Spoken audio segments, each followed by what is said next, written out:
Welcome to Zone High School Sports Week 1 playoffs. This is Week 1 football playoffs. I'm Chuck Jones here with Jay Miller and the whole Zone Sports team. Jerry Allen, Andy Millay, Mary Millay, and we had a little incident at the beginning of this game. So we actually just now got booted up. We're at 10:30 on the clock, and Portsmouth has made a huge drive. But I want to do the pregame sponsor, which is McDonald's. And there we go. Again, pregame sponsor, which is McDonald's. We want to thank them for all that they do for us and all that they do for the area sports and area youth. And Jay, let's talk about tonight's game. Well, you know what? Let's kind of backtrack to what you didn't get to see. Yeah. And we had the kickoff that got to about the 15-yard line, and Amari Johnson, number 11, we call him the water bug, do we not? We do. Well, he water bugged his way down to the 25-yard line on the kickoff, and just like that in scoring position. Man. Then they threw a pass to Amari Johnson for a yard, and then he ran the ball for 3 yards. So it's been the Amari Johnson show thus far. Look at there. And, boy, that looked like a nice catch. And it was intercepted by number 34. That's Evan Lentz. He leads this team with 57 tackles and came in big right there with the pick. Yep. Portsmouth about to go in the house on fourth down, throws the pick over the middle. Wow. Big play. A lot of big plays already. That's it.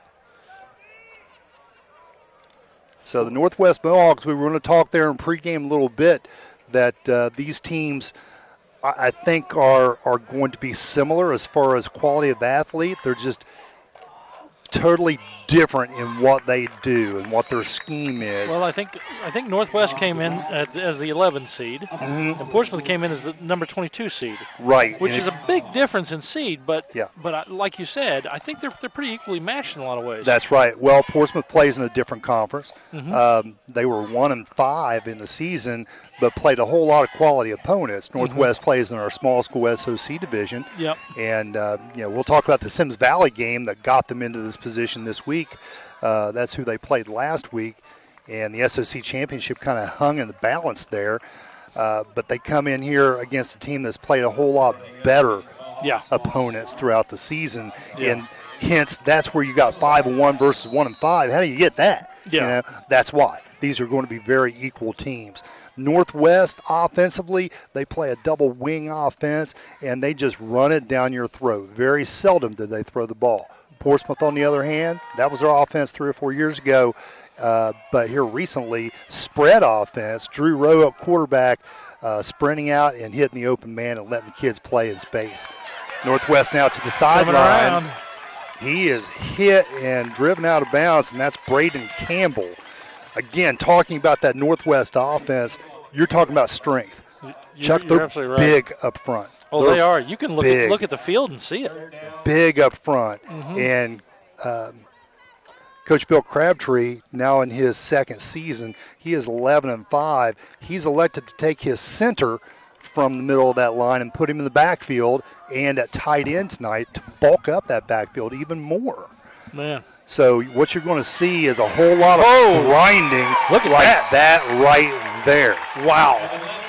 That was nothing but power. You know that? Yeah. I mean, they hit it and just kept pushing the defense back. Evan Lentz, 5'10", 215 pounds, probably as big a back as these Trojans have seen all year, even against these bigger schools. But that's what Coach Crabtree's done with this backfield. Starting in the backfield, Braden Campbell, 5'9", 175, probably one of the best backs we see year in, year out. He started for the Mohawks now for several years as they get held up there on the right side of the line of scrimmage. Evan Lentz at 5'10", 215. He joins Wyatt Brackman, 6 foot, 250 pounds. Wow. He's a big boy who can catch the ball out of the backfield. I was watching them pregame, and he's got good hands as well. Then you add the center, Alex Bear, 6'2", 250, to that backfield. They're a load. So they do nothing but run the ball, and what I envision is that if they can stay in this game, they should be wearing Portsmouth down come fourth quarter with their size. They're definitely they're just going through the motions here and gaining 3 to 5 yards each time. Yeah, and that's that big offensive line up front. And also, cameras probably can't show the left side over there, but their bench, they've got 9 people who are out of uniform tonight due to injury. Really? Yeah, and some of those are key players. Man. So, I mean, they could be even better than what we see here. They've gotten a whole lot better than the first week that we watched them play against Notre Dame. That's true. That's true. Yeah, honestly, that game could have gone either way. Yep. So now their only loss this season goes to what, Valley? Goodness, yes. Big 71 comes shooting through there. They had a nice little blitz. That's Noah Carver, 6'2". He's not real light on the scales either. 300 pounds. Junior. I don't know what they're feeding these youngins inside the county, but it's working. It is. So that pulls up fourth down. He was in the backfield, Chuck. 300 pounds. That's wild. I couldn't get off the couch. You know? Yep. He was back there quick. Look at this spread punt formation that the Mohawks got going on. A lot of protection for their punter. You see that? Yeah. Got 3 in front, and then they're spreading the guys up front. And what that does is that kind of pushes Portsmouth to expand their defense and determine what they're going to do. And if they don't adjust to it, then they could go for it. Well, they've taken a timeout, so let's take a quick one, too, and we'll be right back after this. All right. Desco. We believe loans to small businesses result in stronger communities. We believe the experience and ability to make local decisions awards you the home field advantage. We believe quick decisions and straightforward answers are what you need to get started. At Desco, we have terms to fit your business. Desco Federal Credit Union. We make business loans. Back at it.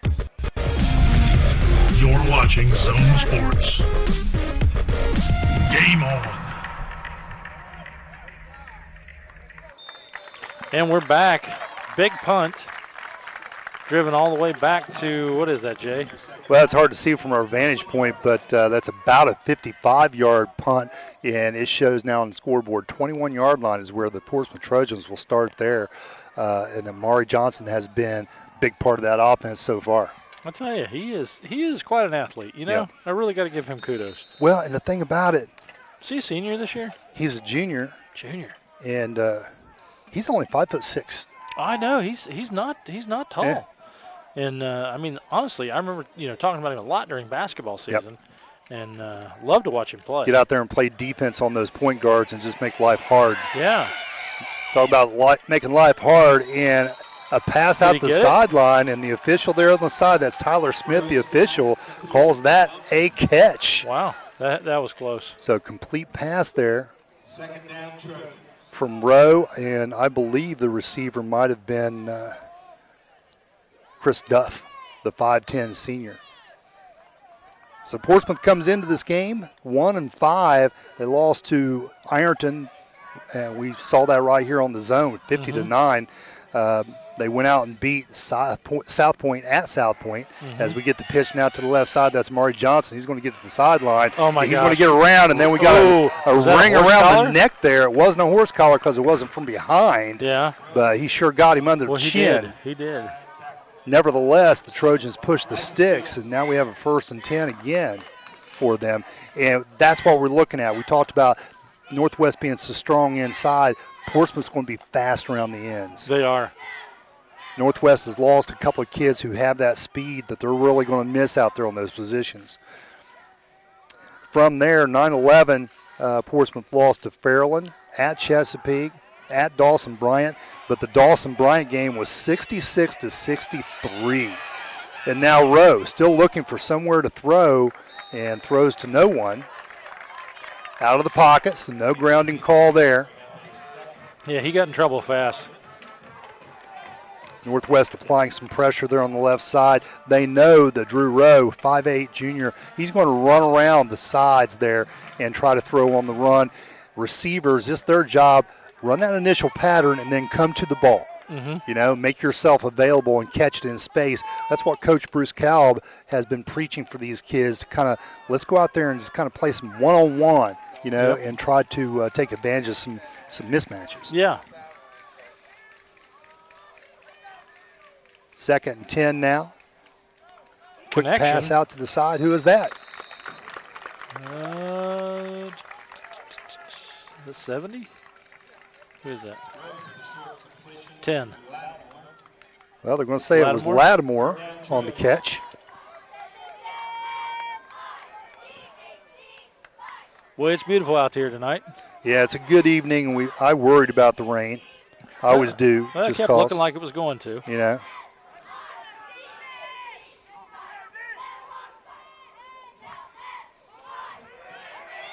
Uh-oh. And now Mar Johnson trying to go over the right side. Not going to happen. Denied by a whole bunch of them there. Wow. Led by Lentz. See big number 68 out there as well. Bringing him down. That's Hunter Townsend.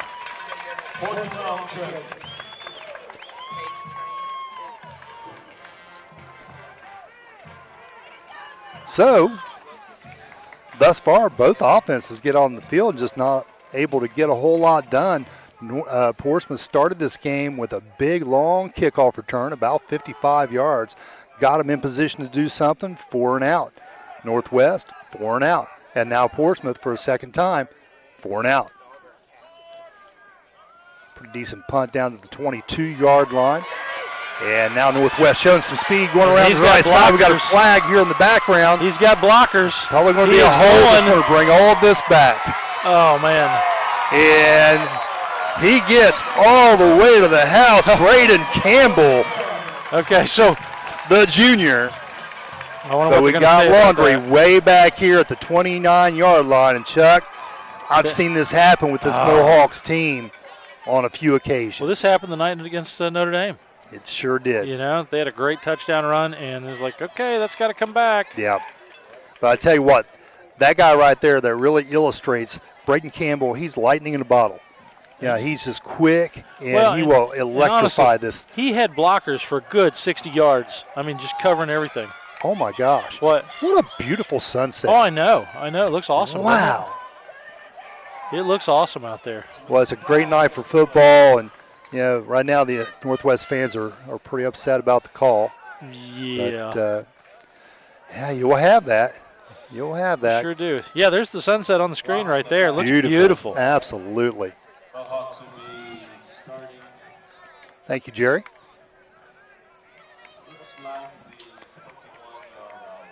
God's country. Yeah. So, Coach Crabtree and his Northwest Mohawks now with another opportunity. And they have gone back to throwing the little yellow tab down there, and the officials not handling the football. A few weeks ago, they were kind of going back to old school. Well, the team or the county is now in orange, mm-hmm. and there's talk of it possibly going purple. Yep. Which I don't, I'm not opposed to the colors, but why can't we just have white, and then maybe red, yellow, green like the rest of the world? Right. I mean, caution, like stop and go, caution, stop, yeah. Go. Yeah, that makes sense to me. White, no threat. Yeah. You know what? Somebody up there on some committee up in Columbus gets paid a whole lot of money to make decisions. That's it. Ooh, I like purple. That's right. So somehow it justified his or her job, and here we are using purple. Oh, there we go. Driving left through side for the first. Now, a little short pitch with the wing around. And that's going to be Campbell. That hard-fought run to set up that first down there was Brackman. I love Brackman. Mm-hmm. Number 30, big boy, 6 foot, 250 pounds. And, I mean, he had 150 yards last week against Sims Valley. 150 yards rushing. I'm sitting here scratching my head. I don't know when the last time Portsmouth would have played Northwest is. Yeah, I don't know. I mean, this has got to go back a ways. Yeah, I'm sure. And probably maybe even further, when was the last time Northwest was in the playoffs playing at home? Yeah, that's true. I mean, has that ever happened? I don't know. I don't know. And they made the playoffs a few times, but to play at home means you were probably 9-1 or 10-0. Yeah, that kind of thing. Well, and this year we're doing it differently, though. So that's right. I mean, we're setting it up like basketball, where it's seeded and that's right. everything else. So that's part of this. And I kind of like it. I do. I like that everybody's involved. Yeah. Campbell over the left side. Whoa, look at that. And look again, at just keeps on charging, moving those legs. Campbell is truly one of my favorite players in the county this year. You know what? I love to watch him play. He has been fun to watch. Yep. And just a junior, 5'9", 175 pounds. They'll have him back next year. That's it. Austin Newman, quarterback, 6'3", 195-pound, also a junior for the Mohawks. He will return, as does Evan Lentz. Brackman is just a sophomore. Alex Bear, who's joining them in the backfield from time to time, playing tight end tonight. Number 30 with the ball. Little handoff there. Yeah, Brackman going over to the right side. So I guess the point to that is this team's also really young. Yeah. You know? At the skill position, they're pretty youthful. And next year they're going to come back in here, just a little bit bigger, a little bit faster, a little bit stronger. Well, they'll have more backup coming up behind them. Mm-hmm. Well, number 10 there standing on the sideline. I'll have to look at my roster to find him. Tanner Bolin is his name, 6'2", 170 pounds. I was watching him as the backup quarterback just there in pregame. Yeah. And I mean to tell you, that young man's talented. Is he? Yeah, he can play. So if anything happened with Austin Newman, knock on wood, he'd be able to step right in there. Again, positive gain over the left side, and this is what I was talking about as far as what Northwest could do is win that war up front. I think their offensive line's winning the battle. Well, they definitely they're definitely moving the ball. Yeah, they're getting some push up there, and that big backfield back there, they're going to be hard to slow down. So Portsmouth, when they have the ball, Amari Johnson fast. There are going to be some lightning strikes like that, and Northwest, they're just pushing the ball down the field. Just under 1:30 left to go in this first quarter. So far, no one has scored, but it's been close a few times. Brackman now over the right side. He's going to try to bounce it out. He does. He's still going. He got hit by 3 different defenders, and it's number 21 for Portsmouth that finally brings him down. That's Christian Keys, 5'8", 173-pound senior. He's the captain of this Portsmouth Trojan squad. But he's not able to get there until that first down is surpassed. I tell you what, that's physics 101 right there. Yep. A body in motion. Tends to stay in motion, doesn't it? It sure does. They need a lumberjack out here. They do. Cut these guys down. Right? That's what they need. Wonder what that young man's doing these days. I don't know. We should look that up. Yeah. Talk about that in basketball season. Guard out at South Webster. And the pitch now left side. That was a mistake. Does a good job of getting in there that time. They had a little game going on. And number 8, Brendan Truitt, the 5'8" sophomore, he's able to get through the A gap untouched. Yeah. And makes the tackle in the backfield. Well, and the runner, I mean, he just stopped. Yep. Yeah, it was too late for him to try to cut back, and he wasn't going any further. But Portsmouth did a good job there, and one of the few losses that they've had in this game, 3-yard loss there, setting up 2nd and 13 as this first quarter comes to an end. Scoreless. Well, let's take a break, and we'll come back right after this. Has your life or the life of someone you love been impacted by mental health or substance abuse problems? If so, there's treatment available here in the Portsmouth area. Hope Source provides quality treatment by highly trained, compassionate professionals. We are committed to helping people and their families live complete, meaningful, and happy lives. Find us on Facebook or on our website, hopesourcetreatment.com, or call us at 740-353-HOPE. You're watching Zone Sports. Game on. Do starting lineups. Okay. And we're back with the start of the second quarter here. Waiting for the players to take the field. Let's talk about the lineups, Jay. Let's do that. Offensively for the Northwest Mohawks, as they come out here and they flip the field, Austin Newman at quarterback, Braden Campbell, number 11, and Evan Lentz will play the wings. Wyatt Brackman is your big fullback back there. We talked about Alex Bear. He's going to play some tight end, and he might be in the backfield on short yardage situations. At wide receivers, they don't throw much, but when they do, Dakota Sechrist is their top target. Chad Bowen joins him out there along with Tanner Bolin. These are all kids who might see some time. Up front, Caleb Crabtree, 6'2", 275-pound senior, anchors the line. Handoff left side. They're going to get back the 3 yards that they lost. Add 1 to that, gain of 4. Caleb Crabtree's got a few schools looking at him, playing next level. A few Schollies out there waiting for a young lad that's 6'2", 275. You know what? That's always nice to hear. Yep. Guards, Crabtree and Caden Zumbro. Waylon McGlone and Hunter Townsend are your tackles. And your center tonight in place of Bear, Owen Blaine. He's a 6 foot, 260 freshman. Oh, look at that. And now we got some movement on the northwest side, so now making that 3rd and 15. And, I talked to Coach Crabtree a little bit before the game, and, we talked about his offense. It's a little unorthodox. It's 2 wings, and 98% of the time he's going to run the football, which means they're not real adept at throwing the football. And so the result of that is if you get too far behind the sticks and press yourself into throwing it, it's not something you do real well. And so Portsmouth now bottles them up on the left side, and that puts them in a position now. And I think that they're out of Dakota Secret's range. They're probably going to have to try to throw the ball here. I don't know that they can pick up 11 against this Portsmouth defense right now. I don't know. Christian Key is there in the middle, calling out the defensive calls. Northwest has lost a handful of really good players. We talked about the sideline. Connor Lentz had a ruptured appendix here recently. That happened to me. Yeah, not fun, was it? Middle screen.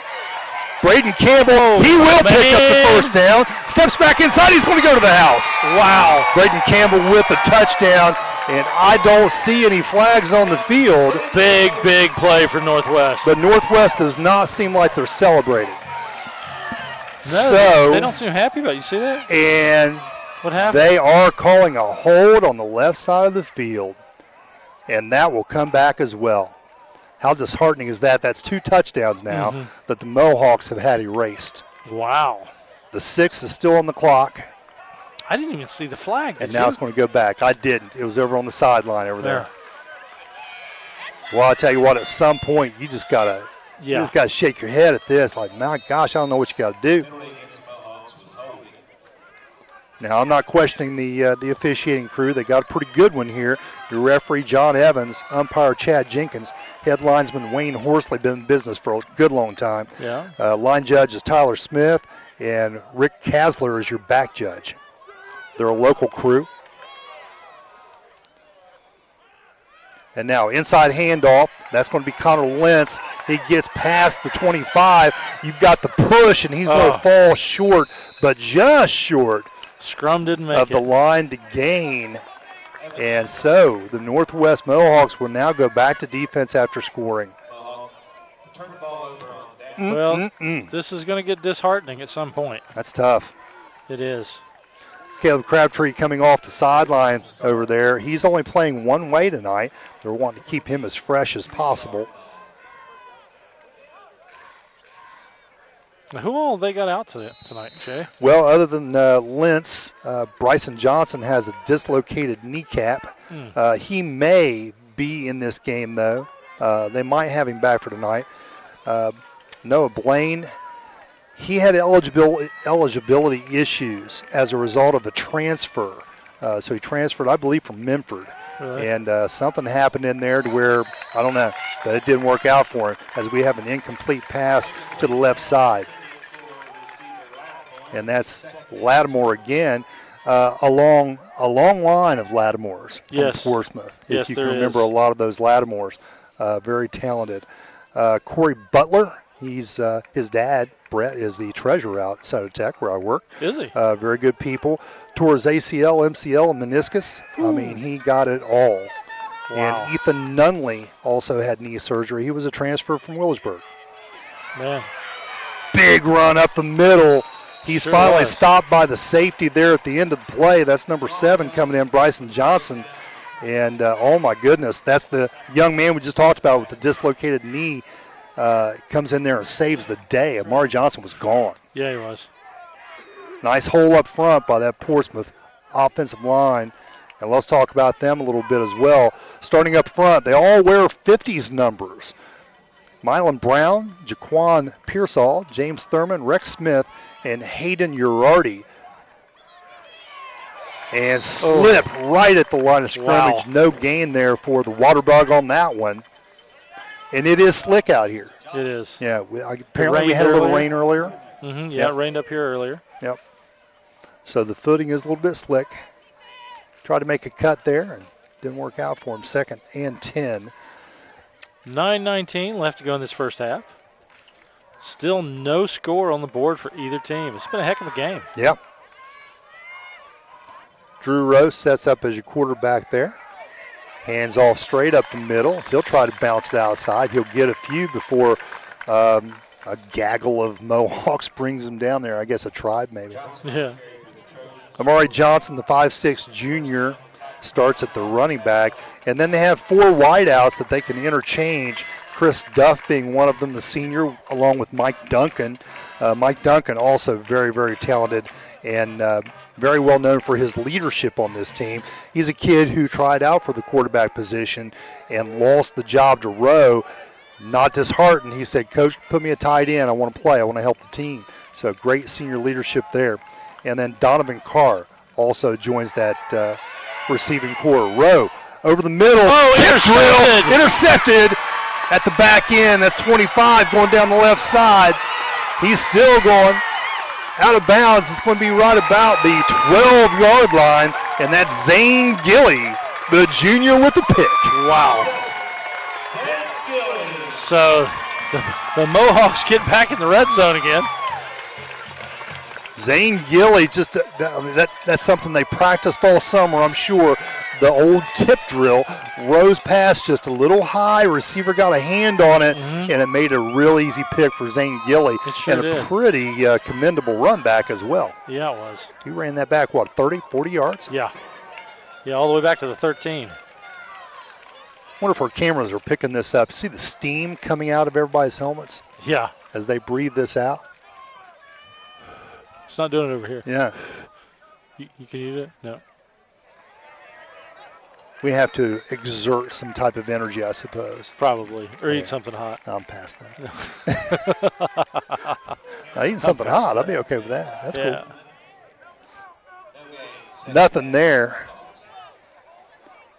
So we're going to go back to 2nd and 10. Well, at least the Mohawks are actually in kicking distance now. They could put something on the board. Defensively for Portsmouth, Alberto Poxas, You know what's funny? defensive end, along with Jalen Jones. Look how much steam is coming off the offense versus the defense. Yeah. All right, big push up front. And pretty much that's what you see is you just have a push offensive line. They don't really counter a whole lot, not a lot of pulling guards or anything like that. It's just mano-y-mano, and I'm going to try to drive you into the dirt, and a running back's going to run up my back. So pretty effective there, 3rd and 5.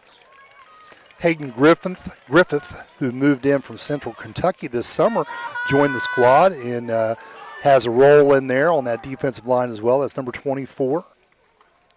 As does Noah Carver. Here it comes. And nice play to the outside. Amari Johnson cannot bring him down. Tried to bump him out. Wait a second. Where's the flags? Oh, yeah, where are they? Where's the flag? They got to be there somewhere. Got to see some flags. Braden Campbell with the wing around goes for the touchdown. And the Mohawks are on the board this time. Not able to take it off.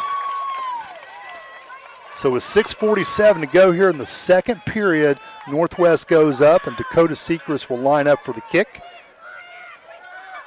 Austin Newman will hold. Tanner Bolin is your long snapper, and the kick is good. Boom. So 7-0 now. 6:47 to go. That's it. We'll take a quick break, and we'll come right back after this. Sights, sounds, and smells, we give you all the feels you need for a fun time on the town. Want to enjoy a 3D movie or even throw a party? The Portsmouth Cinema is here for you. Looking for unbeatable deals on concessions? We got you. Need an affordable night out to relax with a movie? Super Tuesday to the rescue. We are always updating to give you the best experience possible. Visit us online at republictheaters.com or Facebook for showtimes. Portsmouth Cinema. When you've got the time, we've got the popcorn, the candy, the drinks, and the best movies around.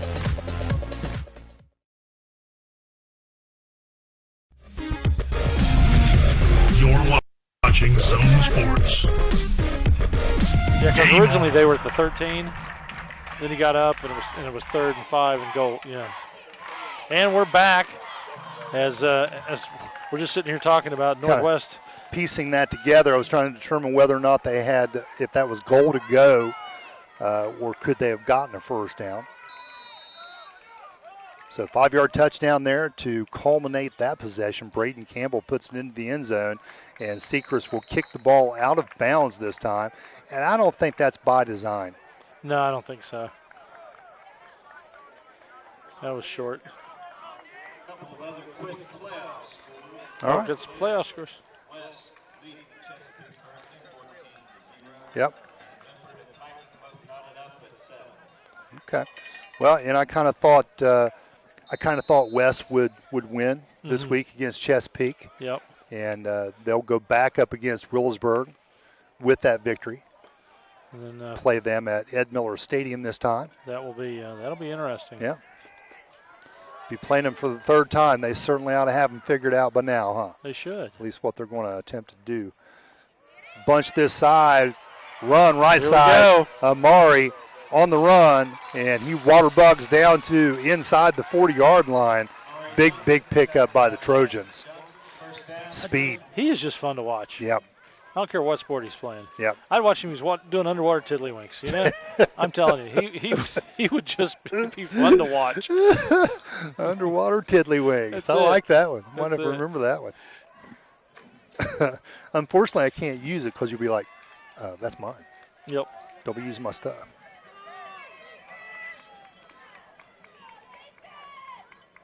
Big run there by Amari Johnson, 5'6". Little fella, but he's fast. He is fast. Tries to get up the middle, and he runs into a wall of Mohawks there. That's going to be number 30, Wyatt Brackman on the stop. We'll pick up a few. Second, let's call it 7.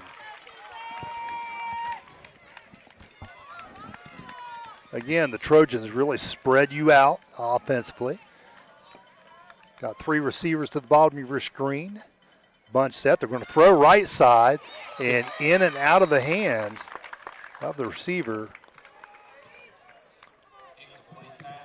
Incomplete over there on that side. I'm looking to see what the number. I think that might be Duncan. Portsmouth gets some good plays. They're just having a hard time following through with the next play. That would be Chris Duff, number 12. Having a hard time seeing some of the numbers, and we kind of almost have a little fog going on in here. That miles are getting old. No, there's always that. Mm-hmm. Handoff, left side, counters back. Amari Johnson runs into a wall there and nothing going. He might pick up a yard. And now 4th and, we're going to say 5 or 6. And the Trojans kind of finding themselves in the same predicament that they've been in a couple of times now. Moving the ball down the field, big plays, and then Northwest with their back to the wall, punching up and making stops. That's it.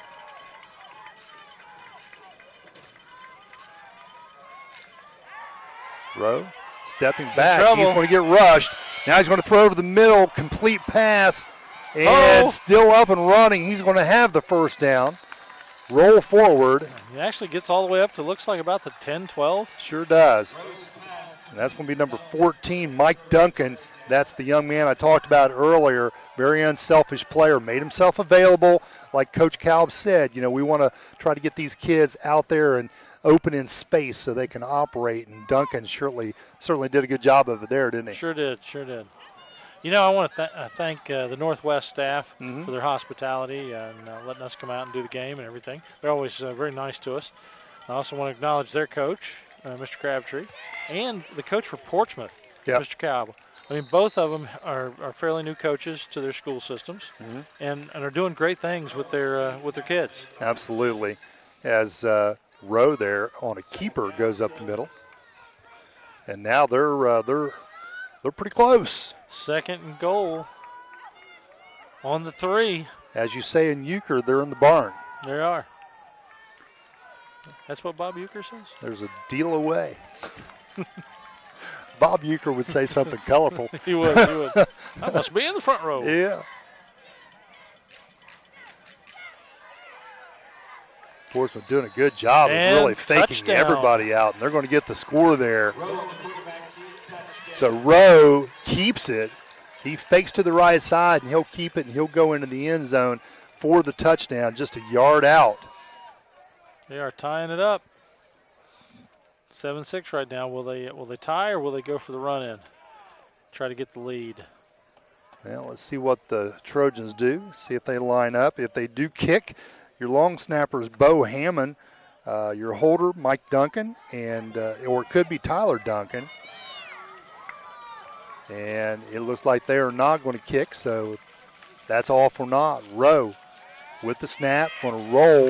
He's looking to find the open guy, and he looked there and just missed inside with the pass.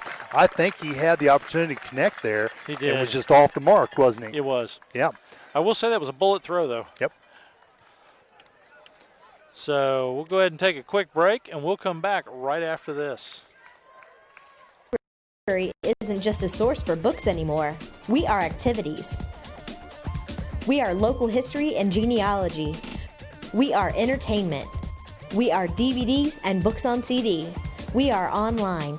We are education. We are mobile. We are everywhere. We are still books and reading. We are here for our community. We are here for you. We are the Portsmouth Public Library. I love the library.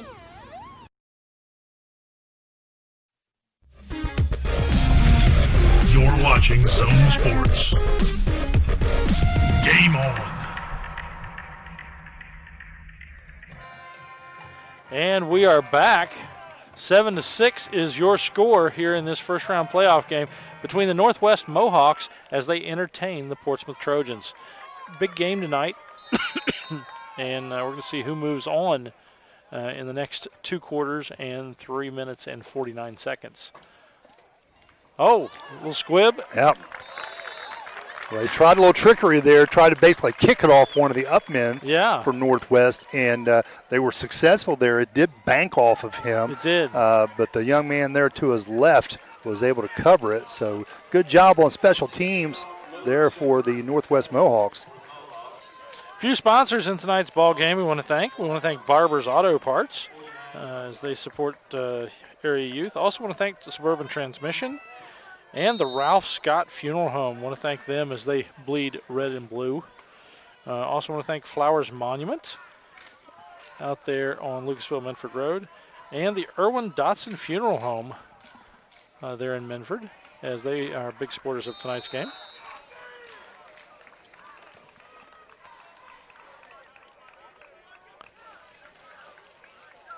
Rowe very adept at throwing the football, runs that in for the 1-yard score, making it 7-6. They missed the 2-point conversion, and the Trojans are missing their starting kicker, and that may have a lot to do with it.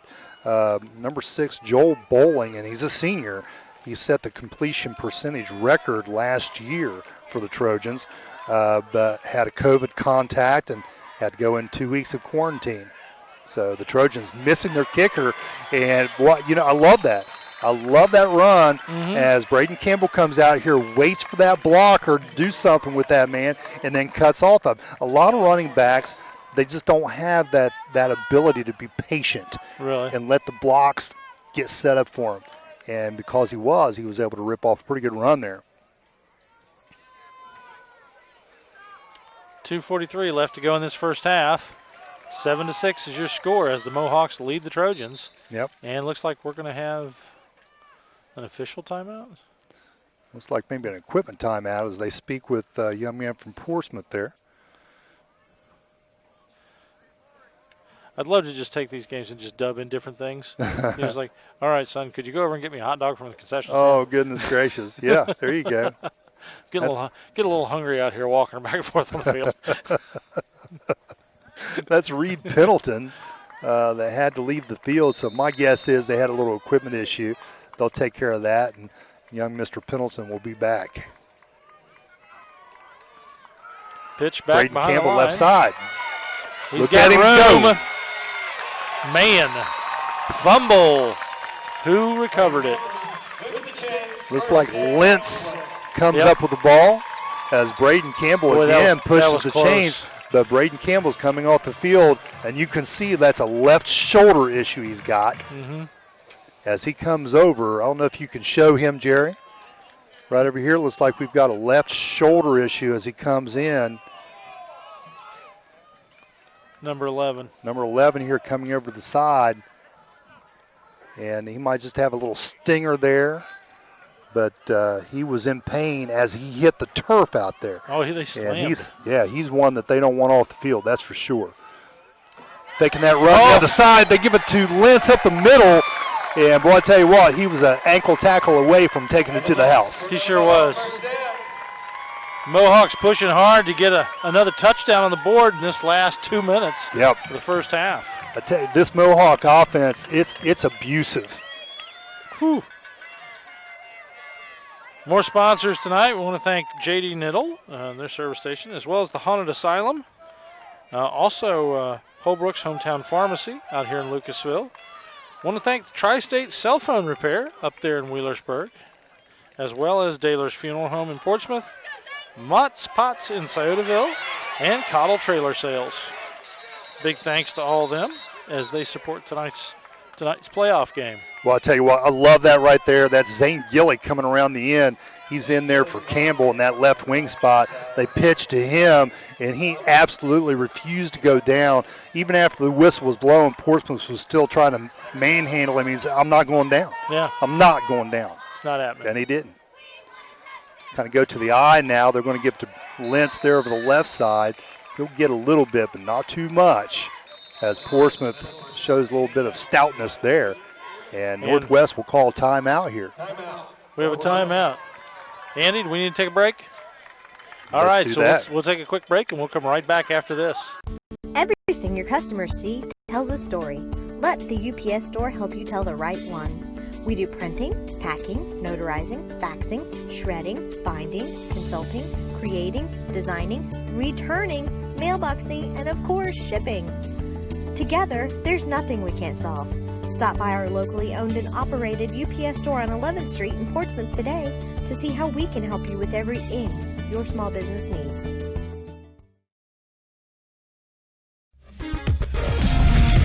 You're watching Zone Sports. Game on. And we are back. A few more sponsors in tonight's ball game. I want to thank Bob and Floyd Tire Sales, Wagner Rental, Staker's Sales and Service, as well as the Big Red Halloween Barn and Haunted House.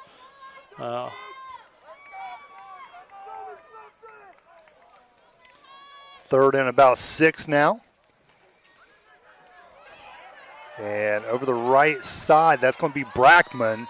He's going to get pulled down after a pretty short gain. He sure is. And good news for the Mohawks is they have young Mr. Campbell back on the field. They do. Get some more sponsors in here. I want to thank the Atomic Credit Union, as well as the Barrett & Murphy Insurance Agency, Hope Sorts Treatment Center, the Portsmouth Cinema 8, the Portsmouth Public Library, Powell Insurance. I want to thank the Desco Federal Credit Union, the Wheelersburg Cinema, the UPS Store, as well as Tri-State Security, Sunspot Tanning there in Portsmouth, the Southern Ohio Medical Center, Smith Drugs, Shawnee State University. All right, so interesting tactic there. Coach Crabtree and his staff come together and say, we got fourth and about 4, and time is running out on this first half, so they want to take this play, and then that way, if they don't get it, Portsmouth will not get the ball back. However, they might be kicking this too. So let's see what the Mohawks do. Dakota Sechrist certainly able to punch this one through the uprights. Let's see what they do here. They melted off. I think there was 18 seconds there that they melted off the clock before they called timeout. A few more sponsors. We want to thank Rowley's and Gaddy's Pizza, as well as the Scioto County Career and Technical Center.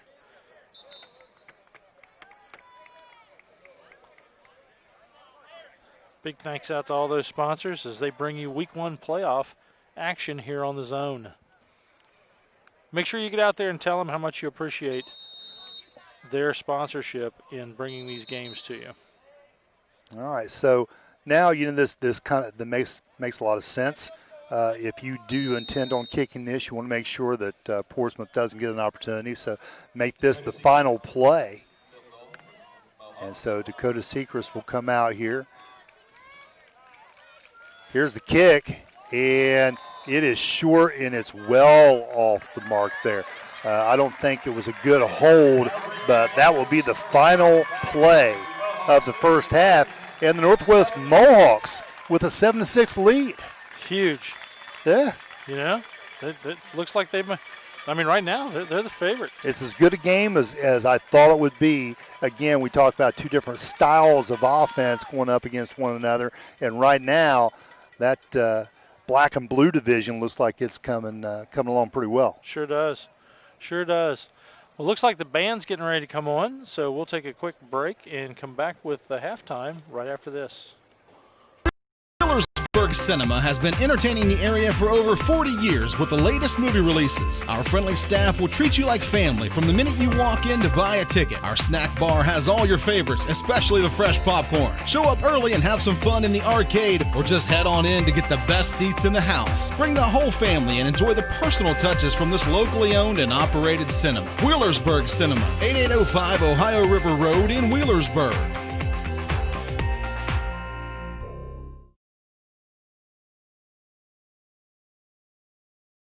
Atomic Credit Union has been named a Best in State Credit Union by Forbes magazine. Measured by trustworthiness, digital products, branch services, and member satisfaction, Forbes ranks Atomic among the top 2.5% of the best banks and credit unions in the U.S. Atomic Credit Union offers 13 local branches as well as online and mobile banking. To learn more about Atomic, visit our website at www.atomiccu.com. You've been to one, you've been to some, now you're here, you're done. Think you can survive the RC Haunted Asylum? Enter our House of Horrors to test your courage or run screaming in fear. Located at 20 Antique Loop in South Shore, Kentucky, just follow the signs. Or screens. Admission is $10 per person and parking is free. We're open from 8 p.m. to 11 p.m. Plenty of time to terrify. See you there, if you dare.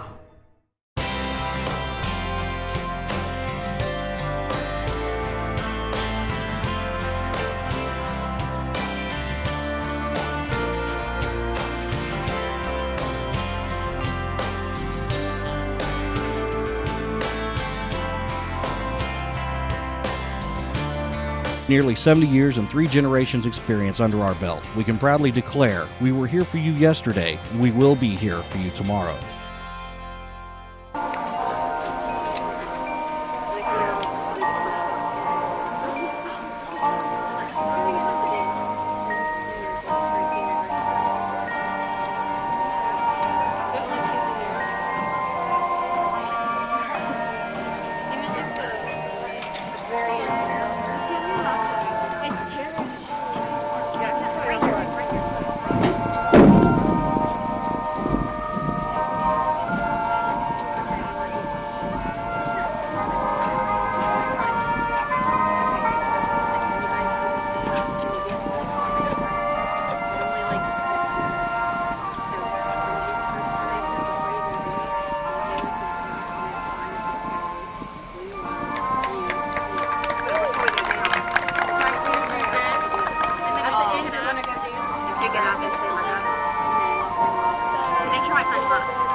See, we're not really. We go straight into it. We go straight into it. Can you do it again? Yeah. Like right when they do that. So it's fast. You guys are slow. You guys are all slow, so it means they're really fast. Yeah, right.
Their competition season was canceled, and well, the show still had to go on, and they've done an admirable job for us as a community here. As you look out across the field, you see many of them wearing cheerleading uniforms, football uniforms, several of them playing soccer, doing multiple things, and everything working hard for our community. So as they get ready to step off the field this evening, let's give them another round of applause. Halloween is almost here, and now is the perfect time to start looking for a spectacular Halloween experience. The Big Red Barn across from the U.S. Grant Bridge in South Shore, Kentucky is open now. We have costumes and makeup from gruesome to giddy, gross to gags, and great prices 25% cheaper than any big store. While you're here, take a walk through a haunted house or try out our virtual haunted experience. Stop in today and get your ghoul on. Big Red Barn Halloween store, open now. And we're back. Okay. As we've got 20 seconds left here on the clock before the kickoff. I'm Chuck Jones here with Jay Miller and the whole Zone Sports team as we bring you Week 1 high school playoff action here on the Zone. The score is 7-6 as the Mohawks lead the Trojans. It has been one heck of a game tonight. Well, it sure has. Every time I turn around. Yeah. I mean, it just not how you think it would have gone. Yep. You know? Thus far, Northwest with a lot of push. The Trojans, not a lot of push back, but they're two different styles of offense. We talked at the top of the show, where Northwest, they're going to try to bully you around with that double wing offense and just push the ball. As we got a squib kick up the middle and a return now to the right side. That might be Gilly. It is. He spilled out there right at the 40-yard line. Portsmouth wants to spread you out and throw the football. However, Portsmouth didn't have a whole lot of success throwing the football. No. They had 37 yards passing in the first half. That's all they had. Their running game has been just Amari Johnson, Reed Pendleton without a carry. No one else really without a carry other than Drew Rowe. He's had 2 carries for just a few yards. And then through the air, you would think spread the field, try to generate some offense, and it's just not working for them. 11 hold on. And Braden Campbell, left side. He steps inside, gets to the outside, and almost out of bounds right at the 34-yard line. Another big run for Braden Campbell. He had 69 yards in the first half and a touchdown. That was Northwest score, and Seekers put the extra point on there for Portsmouth. Drew Rowe had a 1-yard carry, and he tried to throw for the extra point, the 2-point conversion, and it was no good. But, yeah, Portsmouth's just not very successful through the air, and that's what they would have to do against a team that likes to run the ball. They're going to defend the run as well, and they've just not been successful at all with it. Picking up about 6 yards. Second down, Northwest. 11 passes there in the first half for Portsmouth for 72 yards, and they've had quite a few drops, too. Yeah. A few passes that probably should have been caught. Portsmouth has some great runs. Mm-hmm. I mean, they've set themselves up really well several times throughout the night, and it's just not been able to follow through. Yep. And I really don't know why. I mean, they've gotten within the 20. How many times tonight? Right. Huge runs by Johnson to get him up there, and then for some reason things just don't happen right. Not able to complete it. Again, it's that spread offense, and the spread's a little easier to defend the less field you have.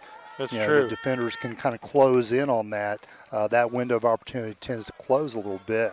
Now third and very short as the Northwest Mohawks, they're going to give it to the first man through. He's hitting the backfield. He doesn't get it. He doesn't go through. No.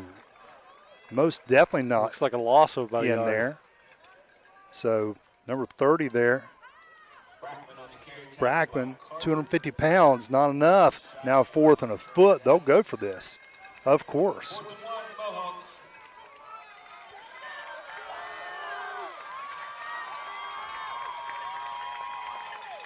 Campbell, 69 yards rushing in the first half. Let's see if Campbell gets it right here. He's dotting the I behind that big fullback.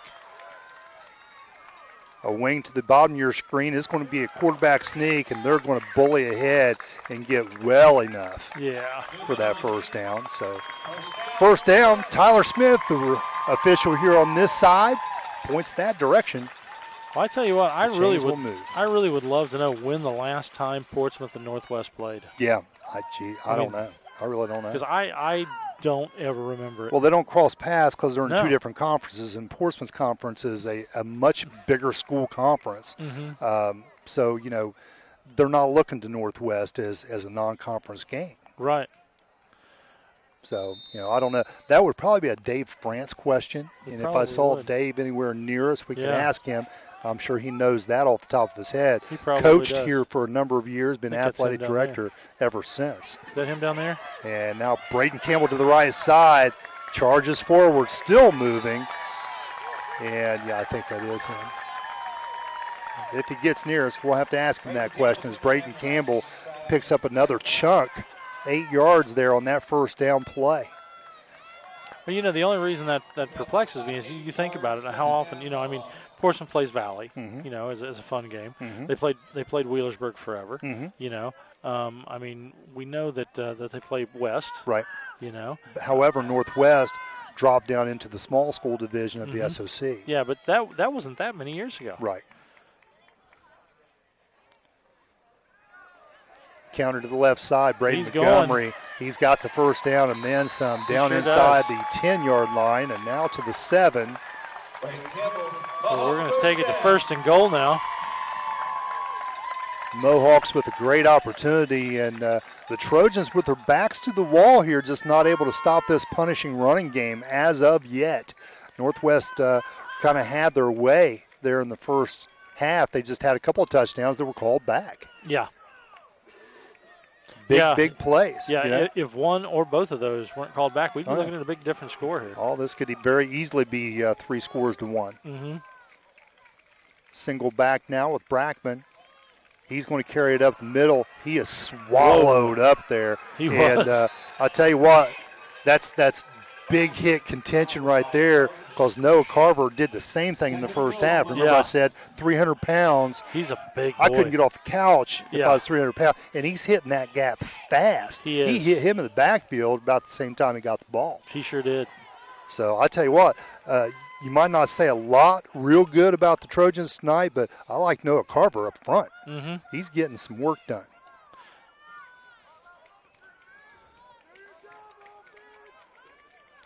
Pokes, Jones, Griffith, and Carver up front. And now Montgomery's going to go the other side. Look at him. He's trying to fake him. Did he get it? He must be close. I said Montgomery, but I meant Campbell. 7 yards there. Very near the goal line now. Third and a couple. Campbell going in motion as if he's going to get it and come toward the bottom of your screen, the right side of the field. He cuts back, however, and picks up a few yards there. Northwest pretty close here. And basically you've got 2 downs here to get a yard and a half. Yep, that's how you have to treat this. Third and 1. Really, really tight here, and I think they're just going to say, you know what, we like our line better than yours, quarterback sneak. That's it. That's what's going to happen, and Northwest will go on the board for the second time tonight. Touchdown, Mohawks. Austin Newman from a yard out. Now here's the question. Can they go ahead and do the 2-point and lock this down? You know? Well, and they're going to kick here. That will make it extra hard for Portsmouth to catch up. That's right. They are going to kick here. And remind me when we get back, we'll talk a little bit about the Sims Valley game that Northwest had last week. Better hold this time, and almost he kicks got a hand that on through. it. 21 for the Trojans, almost put that down. Did you see it? Sure did. And Dakota Sechrist, however, able to get that one through. So 14-6 now is your score. All right. Well, let's take a quick break, and we'll come right back after this. In 1916, Warren Miller chose Auto Owners Insurance. Later, his son made the same choice, as did his grandson. And today, his great-granddaughter did the same. As we reflect on where we've been, we're grateful to our independent agents and to those who have put their trust in us, and to the generations who will. Auto Owners Insurance. Powell Insurance Agency in New Boston is your local independent auto owners insurance agency. I did too. You're watching Zone Sports. Game on. You know, this put 20 points on him. Sims Valley. And we're back. I mean, wow. We were just talking about Northwest and their schedule. And, you know, they've played Notre Dame, East, Green, Eastern. They had to play their conference schedule up front due to this shortened season, 6-game season. And then against Sims Valley this past week, I mean, by all intents and purposes, they should have lost that game. You know, so this is a team that, you know, they've played some small schools, and you just sometimes never know how good you are until you go up against somebody like this. Portsmouth, however, they've gone out there and they played against South Point, Farrell and Chesapeake, Dawson Bryant, and Gallia Academy. Gallia Academy lost in overtime just this last week. Gallia, that's Gallipolis. That's a big school. Yeah. You know? Yeah. And so they've gone against some bigger schools, quality players, and they're coming out here. And, you know, I think a lot of people thought Portsmouth would probably just win this game just because. Well. Just because. Yeah. You know? And somebody forgot to tell the Mohawks. Yeah. They showed up. Gilly with the tackle there on the sideline. Let's see who the receiver is. I think it might be Duncan. It could be Duff. Rose pass to Duff, complete tackle made by. And it is Duff there on the sideline. He'll pick up 5. Duff. The Trojans comes in here looking to throw the ball, spread the field, and once they spread it, hand that off to Johnson. Johnson picked up a few yards there in the first half as a result, but the passing has been a little lackluster.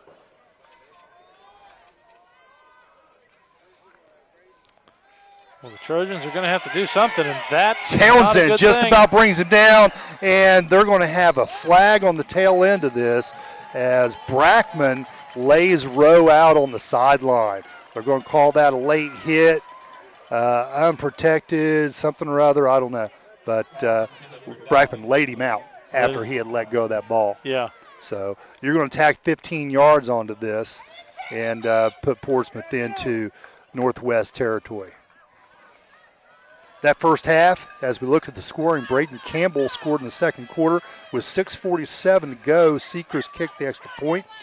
Austin Newman here recently with 6:14 to go with the short plunge into the end zone. Seacrest again with the kick. Seacrest missed a field goal to close the second quarter.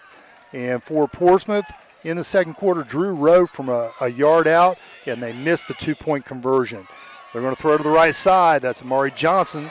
He's got a little running room, but he is knocked down. Down and out. Man. That's Lentz that just lays him out. I'm wondering if that's Bobby Lentz's son. He lives out here. I graduated with Bobby Lentz. Really? He played for Wheelersburg. Yep. Yeah, he was a big fella. Yep. Yep. Yeah. Evan Lentz with a big collision right there. Haveman Rose.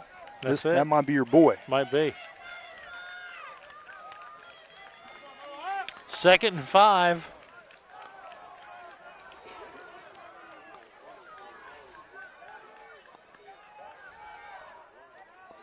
Two and two, but now you have motion on the left side with Lattimore. Rose going to run up into the pocket, try to throw over the top. Nice pass!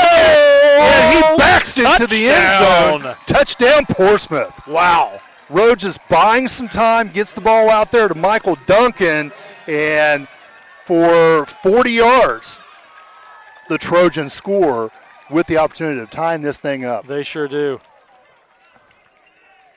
40-yard touchdown pass. Big touchdown from Rowe to Duncan. For the Trojans. And they need this to stay in the game. Yep. What do they do, Jay? They go for the 2 points? I would go for 2 here to try to tie this thing up. And they're going to have to do it with a pass. Mm-hmm. Tie this thing up. I think you'll see Rowe roll out to the right. And if he has protection, he's pretty good at dissecting that defense and finding the open man. He will roll. He is looking. He's looking. He is looking. And connects. Open in the back of the end zone for the 2-point conversion. That's and a ladies tie and gentlemen, ball game. We're tied up. We got us a game. Trying to see that number from way over there. Is that 14? I don't know, but the score is 14-all. Okay, so that's Mike Duncan then. Well, let's go ahead and take a quick break, and we'll come back right after this. Here at the Roger W. Davis Funeral Home, we are not only here for you in your time of need, but we're also here to help our neighbor, to serve our community, and to help guide our youth. We do our best each day to make our area a great place to call home, and each year we give you a time to gather and remember your loved ones. To all area teams in the upcoming sports season, remember, the difference between impossible and possible lies in your determination.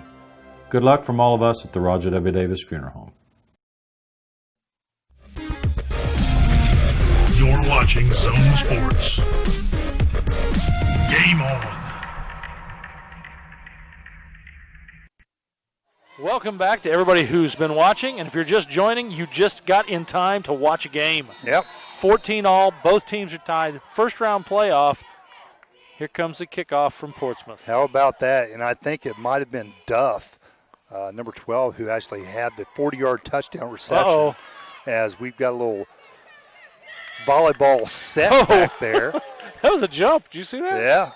Tried to hurdle a player. That's Zane Gilly again. Gilly with the interception there at the end of the second quarter to give them an opportunity to kick the field goal. Of course, they missed that, but he's had a couple of big plays today, and especially in special teams. So, again, I think it was Duff that Rowe threw to for the 40-yard touchdown. We're pretty far away and not a really good vantage point. I'm telling you what, through the haze, I'm having a hard time seeing those red numbers on that white jersey. So I think it was Duff, however, and it was Duncan who got the completion from Rowe for the 2-point conversion. So with 4:34 to go then, here in this third quarter, the Trojans are able to tie the score. Well, this is the kind of game I was expecting. Much closer. Yep. Again, the Northwest offense, you can fit all 11 players in 3 yards. And to the outside. Whoa, that was a hit. Boy, he hit out of bounds hard there as Braden Campbell takes a big shot, but he moves the sticks. He's just so quick to the corner, isn't he? He is. Makes that corner cut north and south, and when he gets downhill, he's a tough one to bring down. I didn't catch that number there, but the Trojans really laid him out at the end of that play.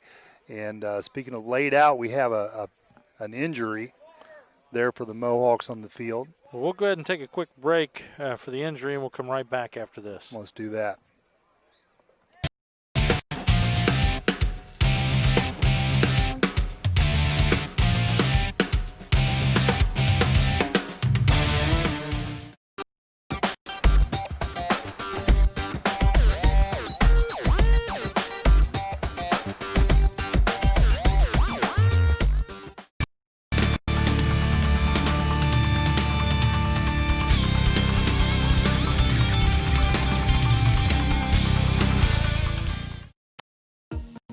What attracted me to Shawnee was the academic program that I'm currently enrolled in is definitely helping me be better prepared for grad school. The class sizes really helps me interact with my professors. I'm currently in a marketing internship here at Shawnee, which with the internship and the classes that I'm taking in the academic program is definitely helping me. I'm Shane, and I invite you to discover Shawnee State University for yourself. Visit discover.shawnee.edu. 1925 Smith Pharmacy and Home Medical has been here for you and your family with 3 convenient locations in Minford, South Webster, and Portsmouth. We can discuss your prescription and answer questions, as well as offer MedBox and free home delivery. We also have a drive-through and wait times of 15 minutes or less, so you can stay on schedule. With almost 100 years in business, come on into Smith Pharmacy and Home Medical today and see why a truly hometown pharmacy makes a difference. As life goes by, things become more clear. The beauty of family, of just spending time, of a good walk in the woods. At SOMC, we have one more thing we'd like to make clear. You. Our All Clear Lung Cancer Screening Program can find lung cancer early. And with early detection, SOMC can get you all clear with radiation or surgical treatment. I'm all clear. Visit somc.org/allclear. Very good things are happening here. And we're back. Looks like the player's making it off on his own. Must have been a pretty serious hit, though. Yeah. Well, he's got a little limp there. That's Owen Blaine, number 77, stepping in there at the center position with Bear stepping out to tight end and playing some in the backfield.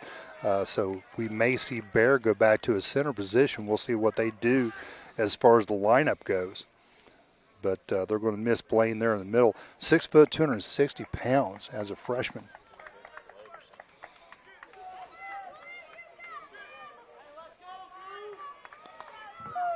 So let's see who they filled in with there.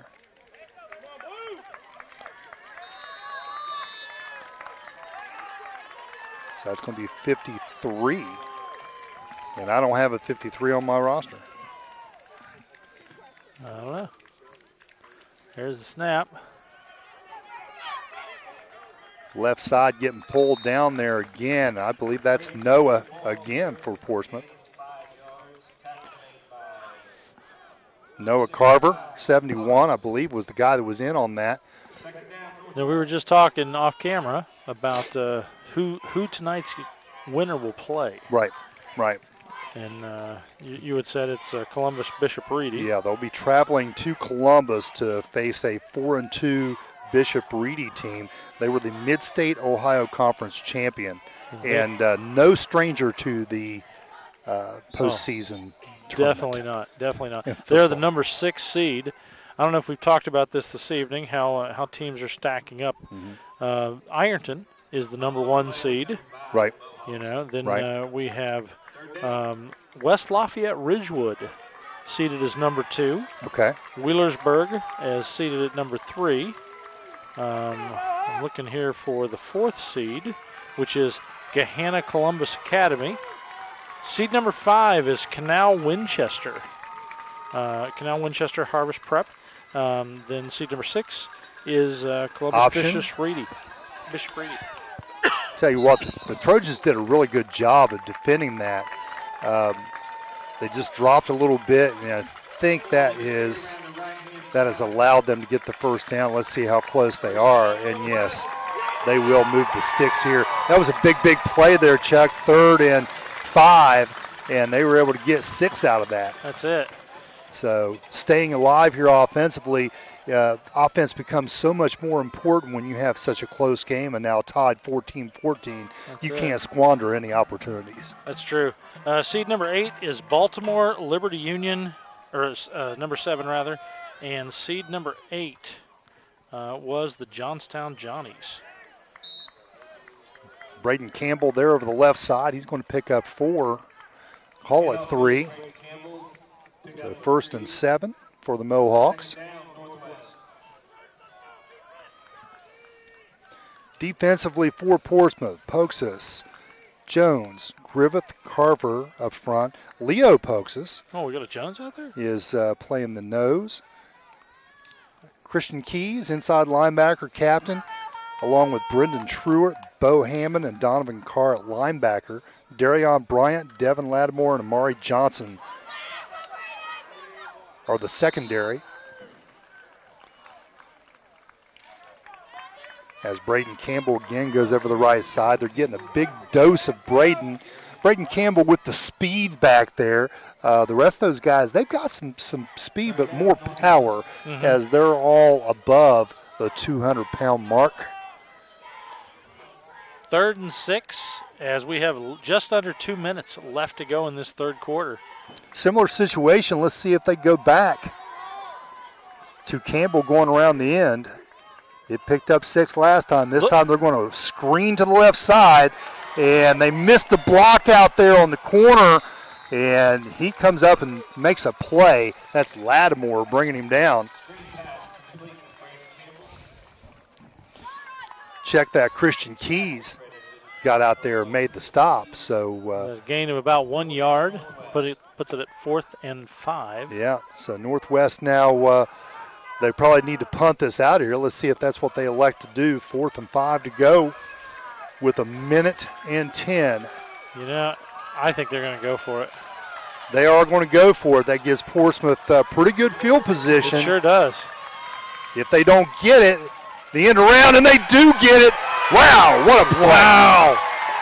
Did you see the acceleration after Braden Campbell got that ball? Not to be denied. That's it. He jumped way out there.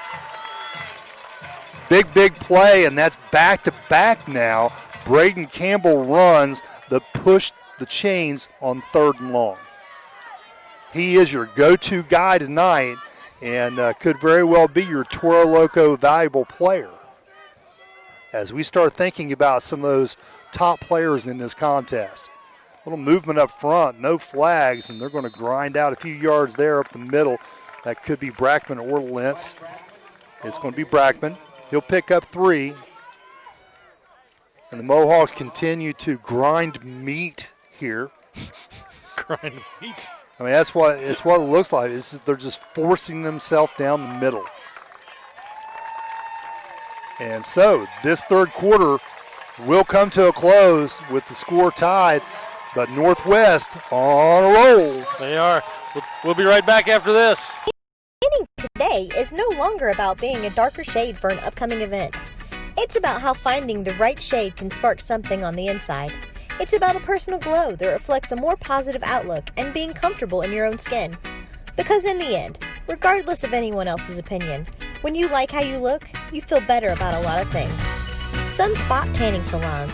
Find your favorite shade of you.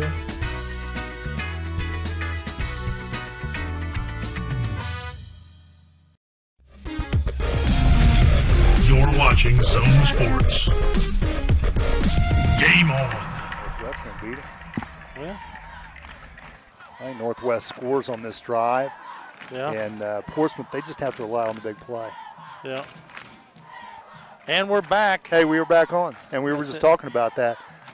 We were talking about how this is going to play out. And Northwest just, I like how consistent they are on the ground.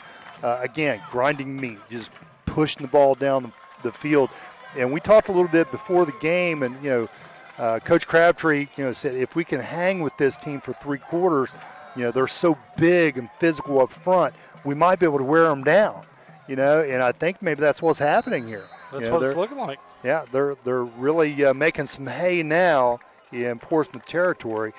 Portsmouth, when they get the ball back, more of a big play team, and the Mohawks been doing a pretty good job of hamstringing that big play attack that they have. And now a little pitch to the right side, and Braden slips there as he tries to make something out of nothing. Kind of trying to run a little option play to the right side, going backward to go forward. That doesn't always work out. So a loss of a little bit there. 3rd now and 7. 11.5 to go in this contest. Again, that offensive line, Owen Blaine injured out there, came off the field. He may have been replaced with Alex Bear. Now pitch to the left side. Braden Campbell is going to get to the edge. He's going to get taken down there. Nice job by the corner staying home and making that tackle. And looking to see who that Trojan is. And I believe it's Amari Johnson, making big plays on both sides of the ball. So that brings up 4th down now, 4th and 4. And Northwest again faced with another situation in which they got to push the sticks. They're taking 4 downs to get that first down. Now three times in a row. Campbell dotting the I. You have movement up front by Portsmouth. Nothing there. Portsmouth's trying to say Northwest moved. And now we're going to stop the clock and call timeout.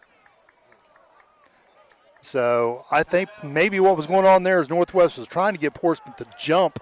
They're trying to say they did. Portsmouth's trying to say Northwest moved. And before it got too hairy, they called timeout. That's it.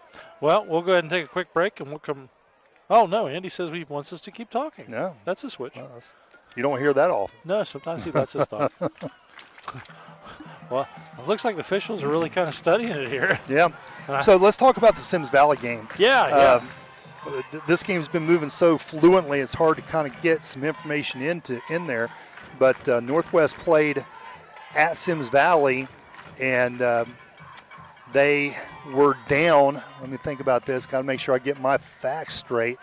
Sims Valley scored. They go for 2. Northwest scores with about 9 minutes to go in the contest. They elect to go ahead and kick it, I guess, in thinking we'll get the ball back and we'll get it down the field. So they kick it down a point. They do get the ball back. They get it down the field with seconds to go and bog down, 4th down, and attempt a field goal. I'll finish the story here momentarily. 4th and 4. To the right side, he gets hit. Does he have enough push to move the chains? I don't think he did. Let's see where that spot is. Let's see where the spot is. I love the fans. Yeah, the fans are. They seem pretty sure. They're going to stop the clock, and it's close enough that they're going to bring the chains on, I do believe. So as they do that, I'll finish the story. So Northwest down a point with just a few seconds remaining in this game. They kick a field goal on 4th down, and Sims Valley blocks the field goal. Wow. So Sims Valley, in essence, winning the game right there. However, after the block and before anybody else got possession of the ball, one of the officials blew the whistle. And the inadvertent whistle stopped the clock as they do not get the first down. They are marched short, so the Trojans getting the ball back. So as a result of the inadvertent whistle, Northwest got a second opportunity to kick that field goal, and they made good on it. Wow. And there's your game. Sims Valley did get the ball back, and with an opportunity to get the ball down the field. And Sechrist, with his second interception of the game, brought that game to an end. Well, this gives the Trojans a heck of an opportunity here. So speaking of Sechrist back there, kind of keeping an eye on him. He's the kid who's one of the really good athletes, number 2. He had a 97-yard pick 6 against Eastern. Quarterback sneak up the middle. So he can be a ball hawk if need be. Portsmouth only had 2 rushers there in the first half, with Rowe running ball a handful of times and Johnson the remainder of those. So Northwest linebacker is able to kind of key on that run game with just those 2 threats. However, the Trojans spread the field. 2nd and 5 as they go back to the line. We'll see if the Trojans can muster up an aerial attack here or if they'll just stay with the run. Under 10 minutes. They will run. Rowe up the middle. Northwest going for the fake handoff, and Rowe gets a big chunk there as he approaches midfield. Right about the 44-yard line is where that spot will be. Big gain for the Trojans.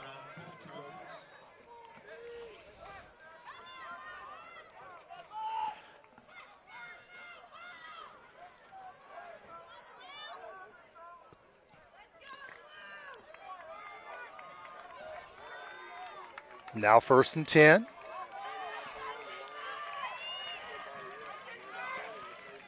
Johnson, lone back with Rowe.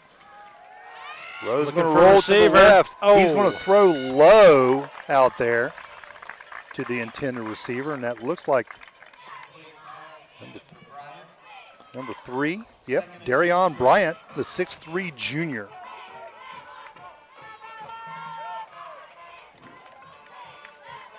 Second and 10. That's what they like to do with Rowe, is roll him out, let him see the field, and make some judgment. Coach Kalb talks about his intelligence and the confidence he has on him to make a play. Well, now's the time to do it, isn't it? You're right. Townsend, left side. He's going to come on the blitz. They're going to roll the other side. Rowe's got room to run. And he's forced out there about the 40-yard line. Not before getting the first down, though. So it's the Rowe show right now. Mm-hmm. It's like the Trojans have found some gumption here. Yeah. Well, Northwest, for some reason, they're kind of dropping off. And I may be fearful of the pass, but Rowe with a whole lot of room to run when you run those corners off. Mm-hmm. Yeah. There's nobody there. Well, when you're that far into the play, everybody's kind of set. Mm-hmm. You know, so it gives you a chance. If you've got an opportunity, take it. Yep. So that's Sechrist over on that side. And I see a corner on that side, too. They're dropped back about 9 yards. Quick pass out there to Bryant to the sideline. He's going to pick up 8, 9, maybe 10. Hard to see where he stepped out over there, but they gave him a 10-yard cushion. So they immediately threw him the ball and let him work. Mm-hmm. Let's see where he steps out. And now we got a face mask called against Northwest. And the Mohawks backpedaling right now. Not good for the Mohawks. Just a little bit too much cushion over there on Bryant. Rowe makes him pay. So now it's going to be first down again.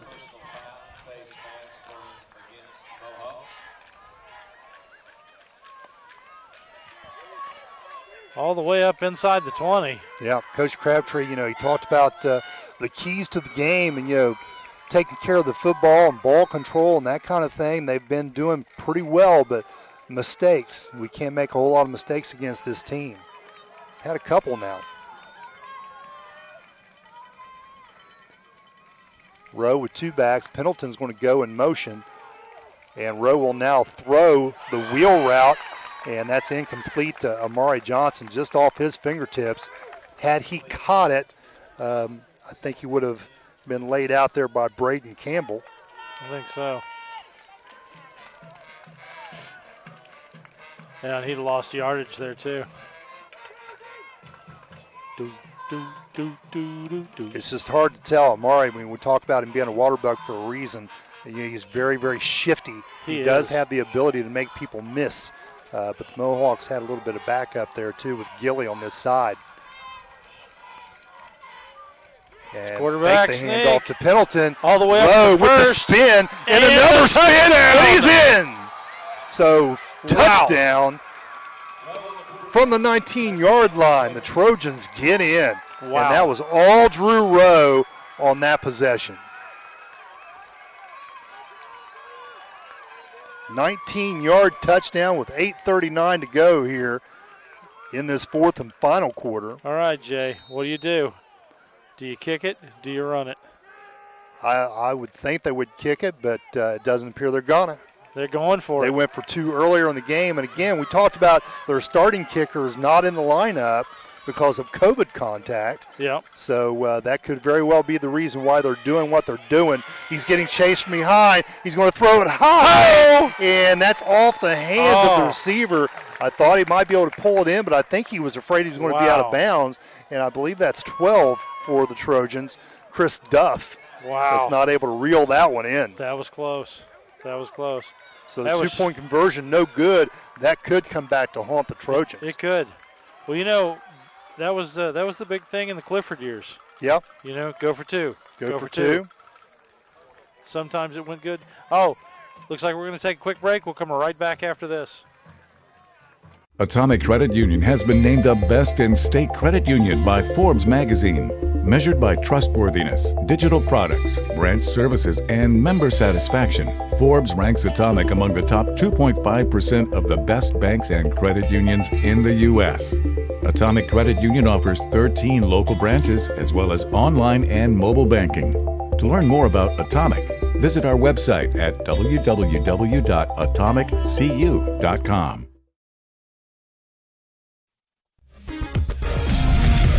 You're watching Zone Sports. That's big plays. They pump up the team. Game on. And we're back 20-14 as the Trojans, for the first time, lead the evening.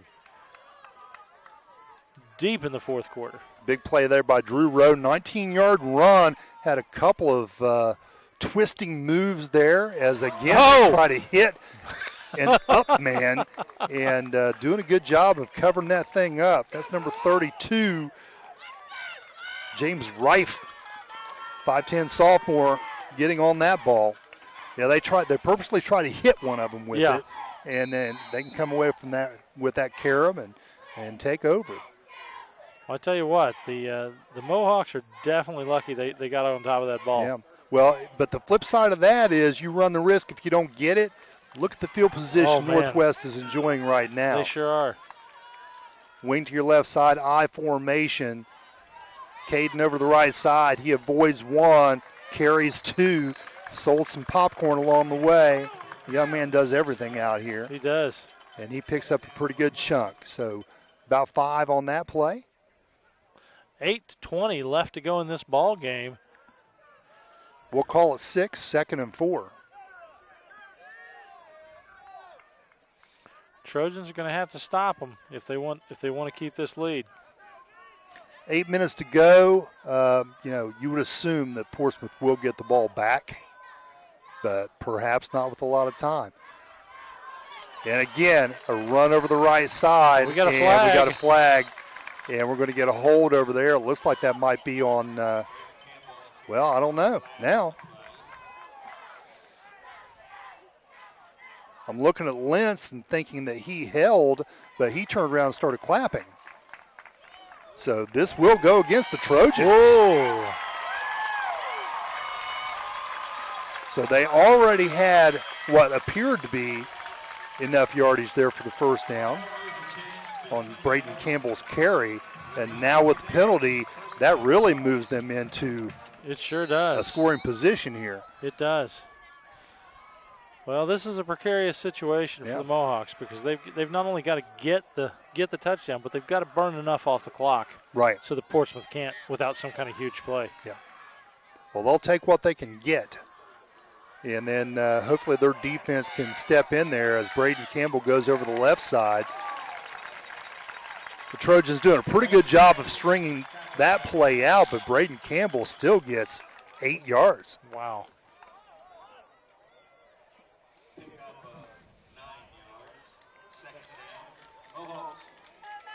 Big move for the Mohawks. Alston Newman not throwing a whole lot of passes in this game, just really managing the football game and knock on whatever. I don't want to bring them bad luck, but they've been pretty successful of not laying the ball on the ground. Again, Braden Campbell this time over the middle. The pitch, when you pitch it back to him, you don't know if he's going to run around the end. You don't. And he might run around the other end, and he just basically picks a hole and goes. Mm-hmm. So he found some daylight there, and he will move the sticks again. And they are in the danger zone at this point. Portsmouth in danger of giving up another touchdown to the home team. Well, and without that extra point, it's precarious. We just talked about that could come back to haunt them. Mm-hmm. You said Coach Clifford used to go for 2 all the time. Yeah. And the concept there is, well, if you make half of them, it's the same as a kick. Braden Campbell again grinding his way out tomorrow to the left side. And now the scrum, they're continuing to get a push. And this Northwest team is just a little bit more physical than the visitors. You're not looking at a lot of finesse there on the blue side. No. First and goal, 5 yards to go. So this rugged offense continues to roll. Well, either way you slice it, it has been an awesome game. It sure has. I mean, this is what you expect to see in playoffs. Yep. You don't expect to see somebody come out there and run over somebody. And honestly, these two teams were seeded completely different. Well, and the way the game started, just 2 scores there in the first half, we kind of wondered as Braden Campbell goes over the right side, and he is in. So Braden Campbell from about, I'll call it 8 yards out, he will score for the Mohawks and tie the game. Mohawks still have the opportunity to try to get 1 or 2 more. Let's see what's going to happen. 5:47 remaining in this contest. Plenty of time for the Trojans. Dakota Sechrist, quite the baseball player, lining up now for the kick. All-around athlete. The kick is good, and the Northwest Mohawks go ahead, 21-20 now. Big game, big move, and we'll be right back after this.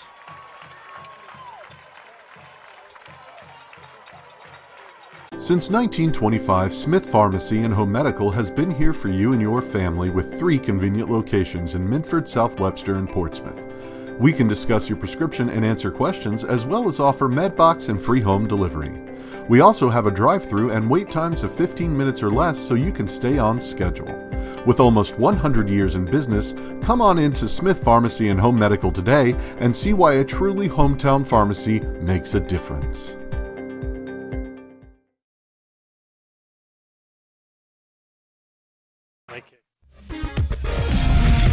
You're watching Zone Sports. It's not like he's got deer in the headlights look. Right. But he's not the regular kicker.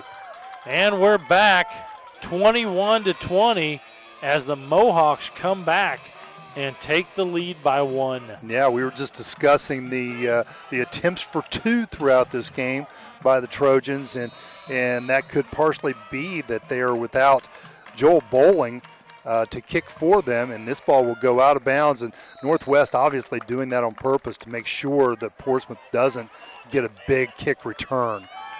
Portsmouth back there, they can be dangerous as those returners, as I have them listed, Mike Duncan and Tyler Duncan, they're certainly able to bring it back to the house. Well, they're starting all the way up on the 35. So still have good field position. Oh, Maury Johnson's back there too. Yeah, we've already seen what he's capable of doing. Yeah. He ripped one off early in that game, and I think they made their mind up at that point. We're not going to give him another opportunity. Yeah. So again, going back to the kicker, their backup kicker is, what did I say his name was? Kraft. Traven Kraft, but he's not been given the opportunity to kick in this game. We'll see if that comes into play as Townsend gets in on him. He's able to get that out, and with a lot of running room on the left side, he's going to run out of bounds there at the 35-yard line. So from 35 to 35, that's a big gain. And trying to see that number. Looks like 10.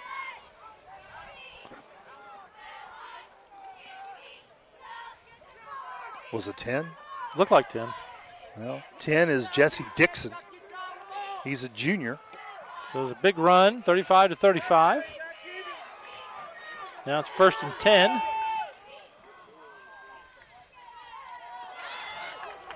Did you see that? Yeah, sure. Uh-oh. Mismanaged the snap, but now Drew Rowe gets to do what he likes best, and that's operate out there in space. Just overthrows his target there, but that could have been disastrous for the Trojans. Well, you see the ball. I mean, he didn't have control of the ball with the snap. That's right. I mean, it flipped up in the air, and he almost got in trouble. Well, and the thing about that as a quarterback is your eyes don't usually look that ball in. You're immediately trying to see downfield. So now he's trying to get that ball back into his possession so that he can go, and he's running at the same time and trying to think about where receivers could be. And then he had Hunter Townsend hot on his trail. I've got to give him credit. I mean, he stayed pretty calm. Yeah. Heads up play to get that out of bounds, not counting against them now. 2nd and 10, going to fake the handoff, and Rowe again up the middle. And you know what? They haven't handed that ball off to Pendleton yet. So Northwest Mohawks linebackers probably ought to be staying home. Keep an eye on Rowe on that handoff. That's a good 5 yards on that play. As soon as they do, Rowe might get that read, though, and hand to Pendleton. It'd be a big game, that's for sure, because Northwest hasn't seen him all day. Yeah, there's an awful lot of time left on this clock. Yep. 3rd and 4, just at 5 minutes now. I mean, we can see 2 more scores tonight.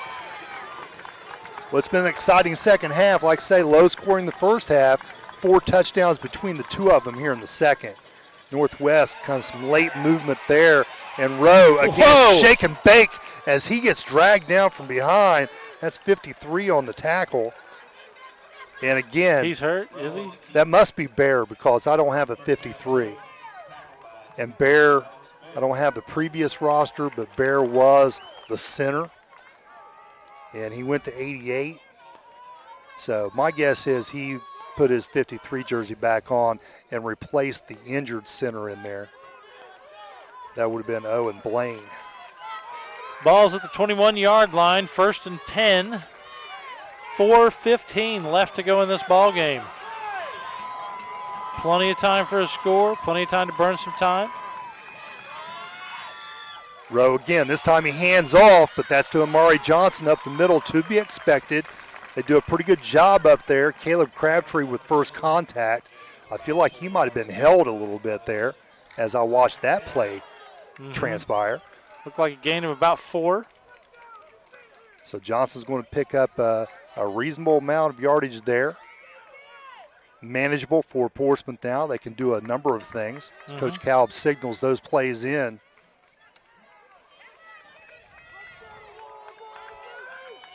Mohawks with their backs to the wall, up a point. The playoffs on the line, the right to go play Columbus Bishop Reedy next week. The fake to Pendleton. And I believe that's Bear that brings Rowe down, kind of folds him like a chair there, right at the 15-yard line. So now 3rd and about 4, and that was Alex Bear. Thank you, PA announcer. So he had a number change from 88 back to his 53 jersey. 3rd down, 4 yards to go. Just under 3 minutes left to go in this ball game. Want to thank you all for joining us tonight as we've followed a lot of games this season.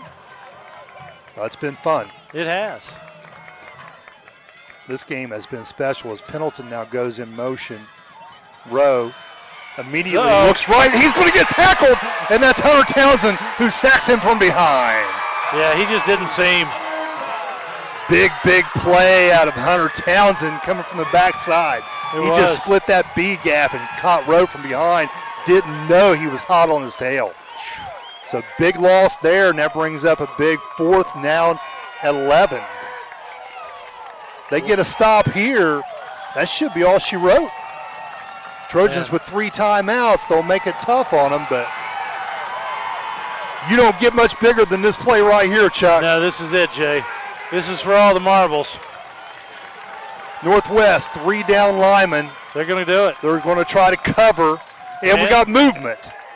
And delay of game by the Portsmouth Trojans. They don't get the playoff in time. Oh, my gosh. Make that 4th and 16 now. Jeez, not good for the Trojans. And the Trojans will call timeout. Well, I think you have to at this point. Well, let's go ahead and take a timeout as well, and we'll come right back after this. Has your life or the life of someone you love been impacted by mental health or substance abuse problems? If so, there's treatment available here in the Portsmouth area. Hope Source provides quality treatment by highly trained, compassionate professionals. We are committed to helping people and their families live complete, meaningful, and happy lives. Find us on Facebook or on our website, hopesourcetreatment.com, or call us at 740-353-HOPE. You're watching Zone Sports. Game on.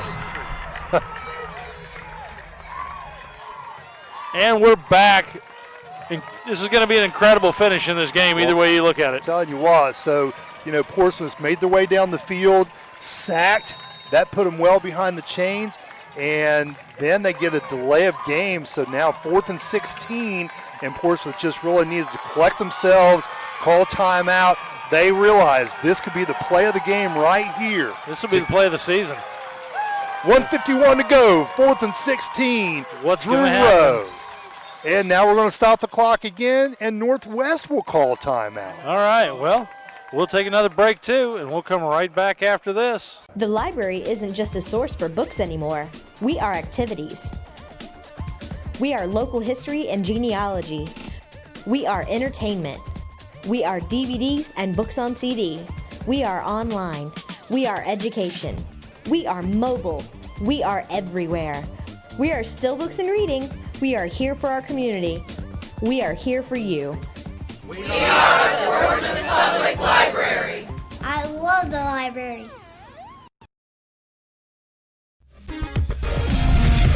You're watching Zone Sports. Game on. And we're back. Thanks for staying with us. The Mohawks are ending their timeout right now. The Trojans are coming back out. If I was the Trojans, I think I'd call one more timeout just for fun. Well, you know what? Northwest, they allowed Portsmouth to take their timeout, and then when Portsmouth came out, that gave Northwest a look at what they were going to line up in, and they called timeout so they can counteroffer. Big Caleb Crabtree started on offense. He's on defense now, and we've got another flag. So what's this? And it's against Portsmouth. Wow. Tyler Smith calls that from the sideline. So the Trojans get another 5-yard variety. We're getting back into position here where we might as well punt it. The Trojans are imploding. Well, you're not going to punt it. Game's over. 4th down. They've just got to get 5 more than they needed before. That's true. I'll tell you what, though, what this does do, I'll look at this from the positive side for Coach Cal. It gives them more room to work with. And Portsmouth, again, working in space, making some plays. Rowe could pull this thing off. They don't have to get the touchdown. This doesn't have to be a Hail Mary. You got to get that first down, though, and that's 21 yards away. It is. 4th and 21. Bad odds. Let's see what happens. The odds are with the house. The house that Roy Rogers built. That's true. So Roy Rogers Field here, Northwest, with a big opportunity to move on. And now we're going to stop the clock again. Raise the roof? What's he saying? Okay. There we go. So they started the play clock. Play clock had not started yet. And now we're going to stop it again with another Portsmouth timeout. Well, this has been interesting. I'm telling you what, this is a chess match. It is. At this point. All right, well, let's go ahead and take a quick break, and we'll come right back. What attracted me to Shawnee was the academic program that I'm currently enrolled in is definitely helping me be better prepared for grad school. The class sizes really helps me interact with my professors. I'm currently in a marketing internship here at Shawnee, with the internship and the classes that I'm taking in the academic program is definitely helping me. I'm Shane, and I invite you to discover Shawnee State University for yourself. Visit discover.shawnee.edu.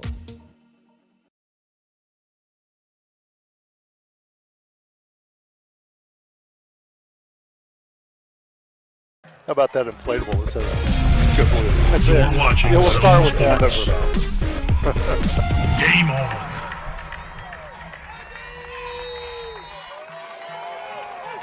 And we're back. As the drama builds, It is. continues to build with each timeout. Portsmouth's taken 2, Northwest 1. We've had 2 penalties, and now 4th and 21 with Pendleton in motion. Rowe with the game in his hands. He throws Big deep pass. down the middle. Interception! And it's St. Gilly again. Second interception Oh, today. my gosh. He doesn't need to go all the way. He's got to take care of the football. We got a flag on the play, and he's taken down at the 40-yard line. And in essence, this game is over. That's it. I'm telling you, Jay, that's got to be all she wrote. We're going to have a holding penalty back here that's going to bring the return back, but nobody cares. That's it. That's it. Well, thanks for joining us tonight. Wow. Well, and, you know, the bad part about this is Portsmouth burned 2 of their timeouts, so they can't call a timeout now to stop the clock. Right. So this game truly is over now. Mm-hmm. All they have to do is kneel this thing out and take care of the ball. And Northwest will move on with the victory over the Portsmouth Trojans. Wow. Dude, like I say, I would love to know the last time this happened. Wow. Because I don't think it has. Yes.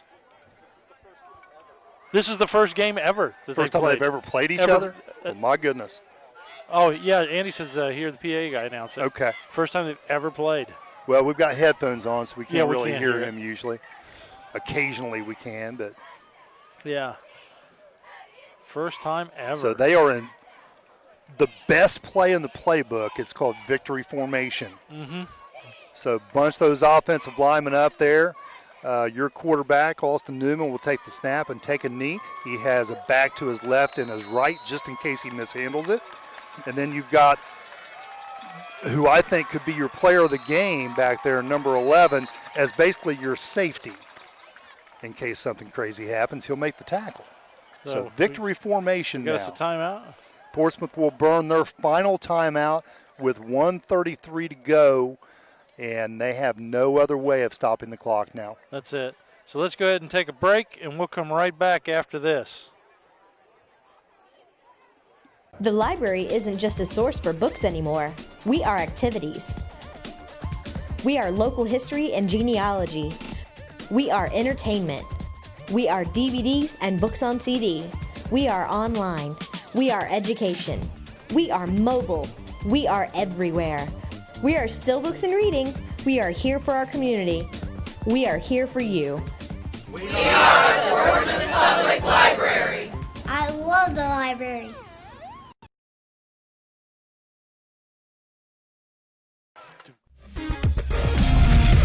You're watching Zone Sports. Game on. Hey! And we're back for what amounts to be the game finale here. Yep, Portsmouth burned their last time out. They don't have the ability to do it again, and they hand the ball off over the right side. I'm a little confused about that. So, you risk the fumble, but perhaps now they're thinking they need the first down. I haven't done the math on this, but, I guess that would be true. You're over a minute, so. Yeah.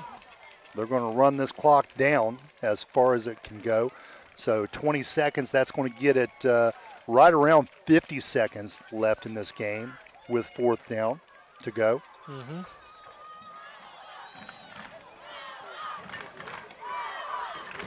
As the fans chant Mohawks. And again, I formation now. They're going to go left side. And he's just going to go over there and spill out. So, in essence, it's the same result as kneeling. It is now fourth down. Pretty good job of clock management now. There's a 4-second differential between the clock and the time and the play clock. I see some of the players making the W sign. Yep. So this will be somewhat interesting as they're going to run this play clock out. They are not going to run a play. And there will be the whistle. And 3 seconds remain with Portsmouth in possession of the ball. Huh. Interesting. So Drew Rowe and company have one more opportunity. And oh my goodness. Jeez. What if the unthinkable happened? What if it does? Well, you'd really kick yourself for that first victory formation, wouldn't you? Wow. Well, I mean, like I say, sometimes it's hard to do the math. I was kind of clicking through there, too, just to see if they would need to run the ball, and I didn't think they needed to. Obviously, they did, and it didn't amount to anything. Yeah. But had they gotten a first down, this game's definitely over. Yeah. As it is, they managed the clock as well as they could. Mm-hmm. Risked a fumble there on a couple of runs that maybe, as a result, wasn't necessary. And now they're going to put 4 seconds on the board. Drew Rowe with an opportunity. Their last play of the game and perhaps of the season. Yeah. We shall see if they'll schedule anyone else to play. They only played a 6-game season, so they could play another 3 or 4. They could. Well, let's watch and see what happens. It's this is a make or break. Well, you know what? No. Oh. It's still Northwest ball, so I don't know what I'm talking about. Erase all of that. Erase everything. I thought it was 4th down. Yeah, I did too. There again, I kind of go back to then I don't know why they handed the ball off. Yeah. I thought it had been 4th down. So looking back and forth at the scoreboard over there, it said 4th, and I guess they clicked it quick. Yeah. So I thought they were done. But I did too. Northwest, they're able to just kneel that thing out of there. And Bill Crabtree, hey, kudos to you. Yeah. Big tip of the cap. Way to manage the clock there at the end of the game and come away with this victory. That sure was. Well, let's go ahead and take a break, and we'll come back with the wrap-up after this.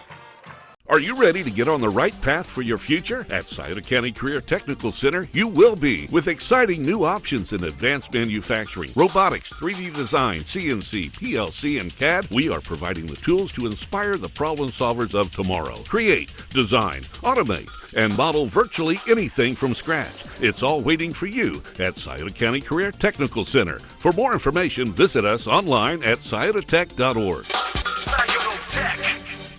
Make this spring all about enjoying the experience. When you ride on your new Ferris commercial mower featuring patented suspension technology, you'll have more than freshly manicured grass. You'll experience productivity and comfort like never before. And because you won't be slowing down for those rough spots, you'll mow more lawn in less time. Ferris, experience suspension. Stop by Staker Sales and Service today and see what Ferris can do for you. 1424 9th Street in Portsmouth. Trails. And we're back for the McDonald's wrap-up as we listen to Happy Trails. Until we meet again. I tell you what, you gotta love it. You know, the only place I know that does this. Are we getting that? I don't know if we're getting that or not. We're not getting that. Parts of it, I don't know. Jerry, No. are you getting any of the celebration? Yeah.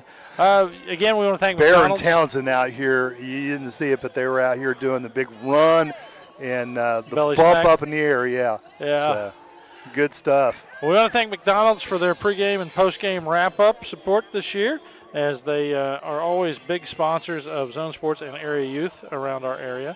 If you get a chance, get in there to McDonald's, get some sweet tea, Big Mac. I had 2 Big Macs and a large fry and a big giant sweet tea today. No kidding. No kidding. Wow. I mean, you know how I am about sweet tea. Yes, I do know you like the sweet tea. That's I'm it. surprised it took this long to mention it. Well, you know.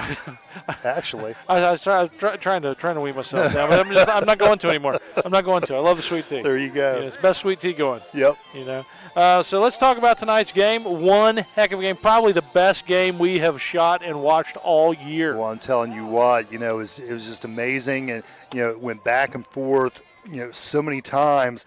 And here in the second half, kind of read off some of that.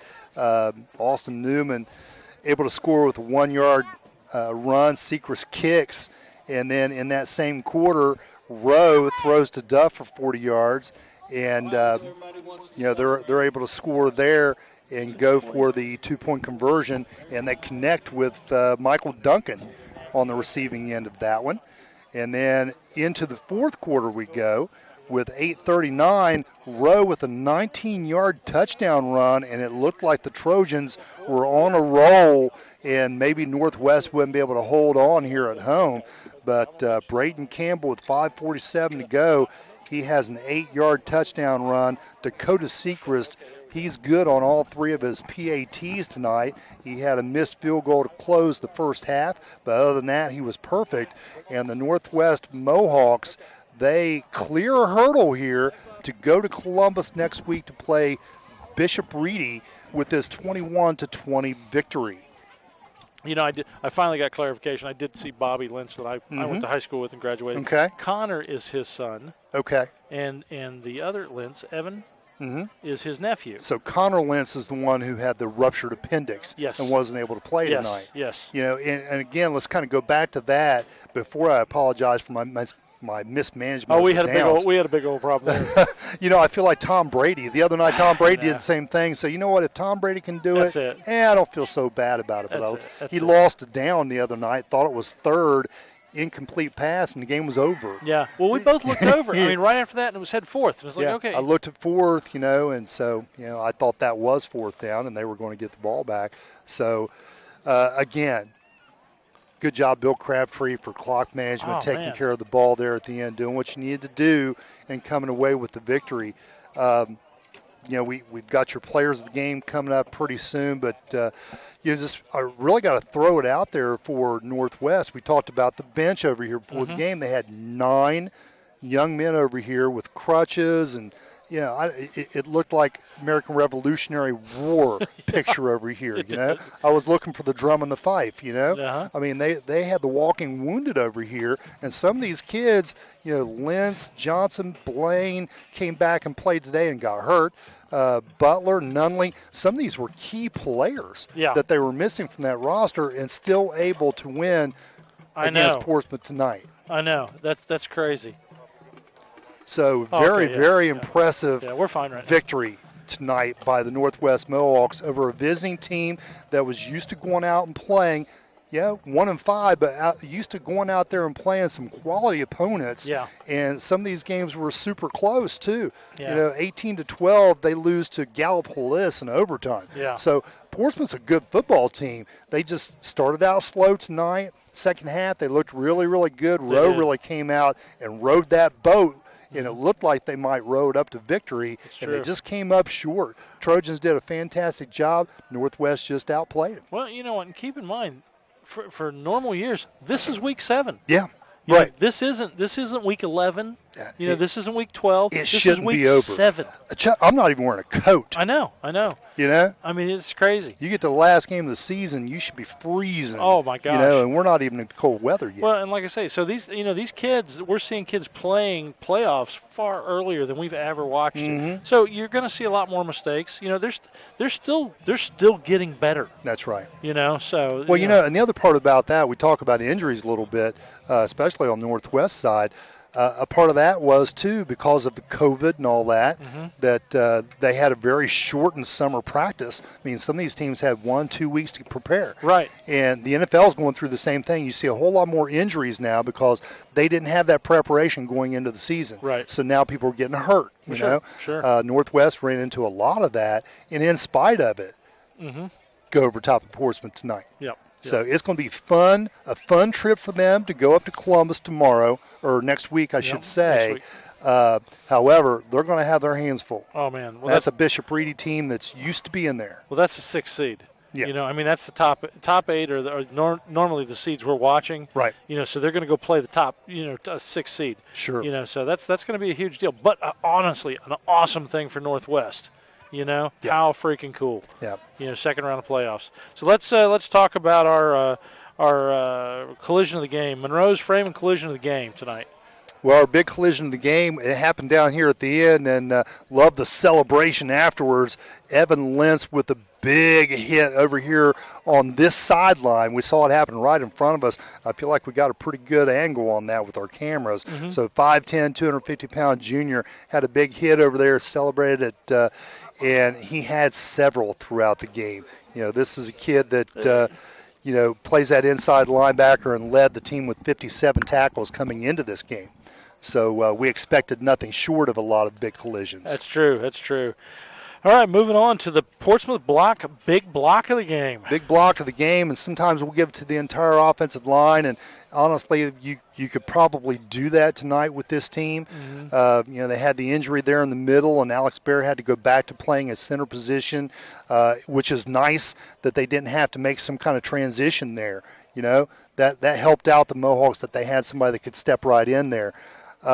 But who I got to give it to is a guy that Coach Crabtree said, I'm just going to play him one way this week. He usually plays both sides of the football, and I want him to be there on offense to give us that big push up the middle, and that's his son, Caleb Crabtree, the young man that we talked about that had some scholarship opportunities. He's a senior. Last time he'll play here unless they go out and try to schedule some teams after the playoffs are over. Yep. We'll see what happens there, but he's a fine young man. I've known him for a lot of years.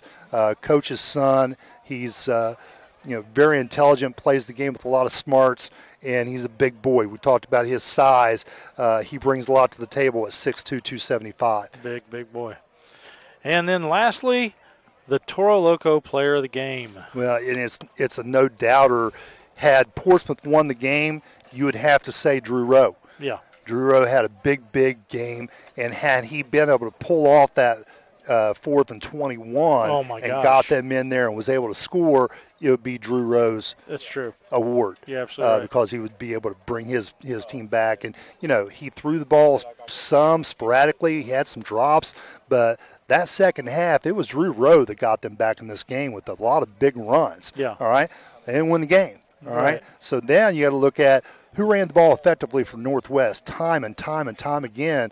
We talked about him all the time, Braden Campbell. That's it. And I don't have his total number of rushing yards, but it was well over the century mark. Yeah. And the big thing was, key was the one drive that they had where they got to 4th and short time and time again.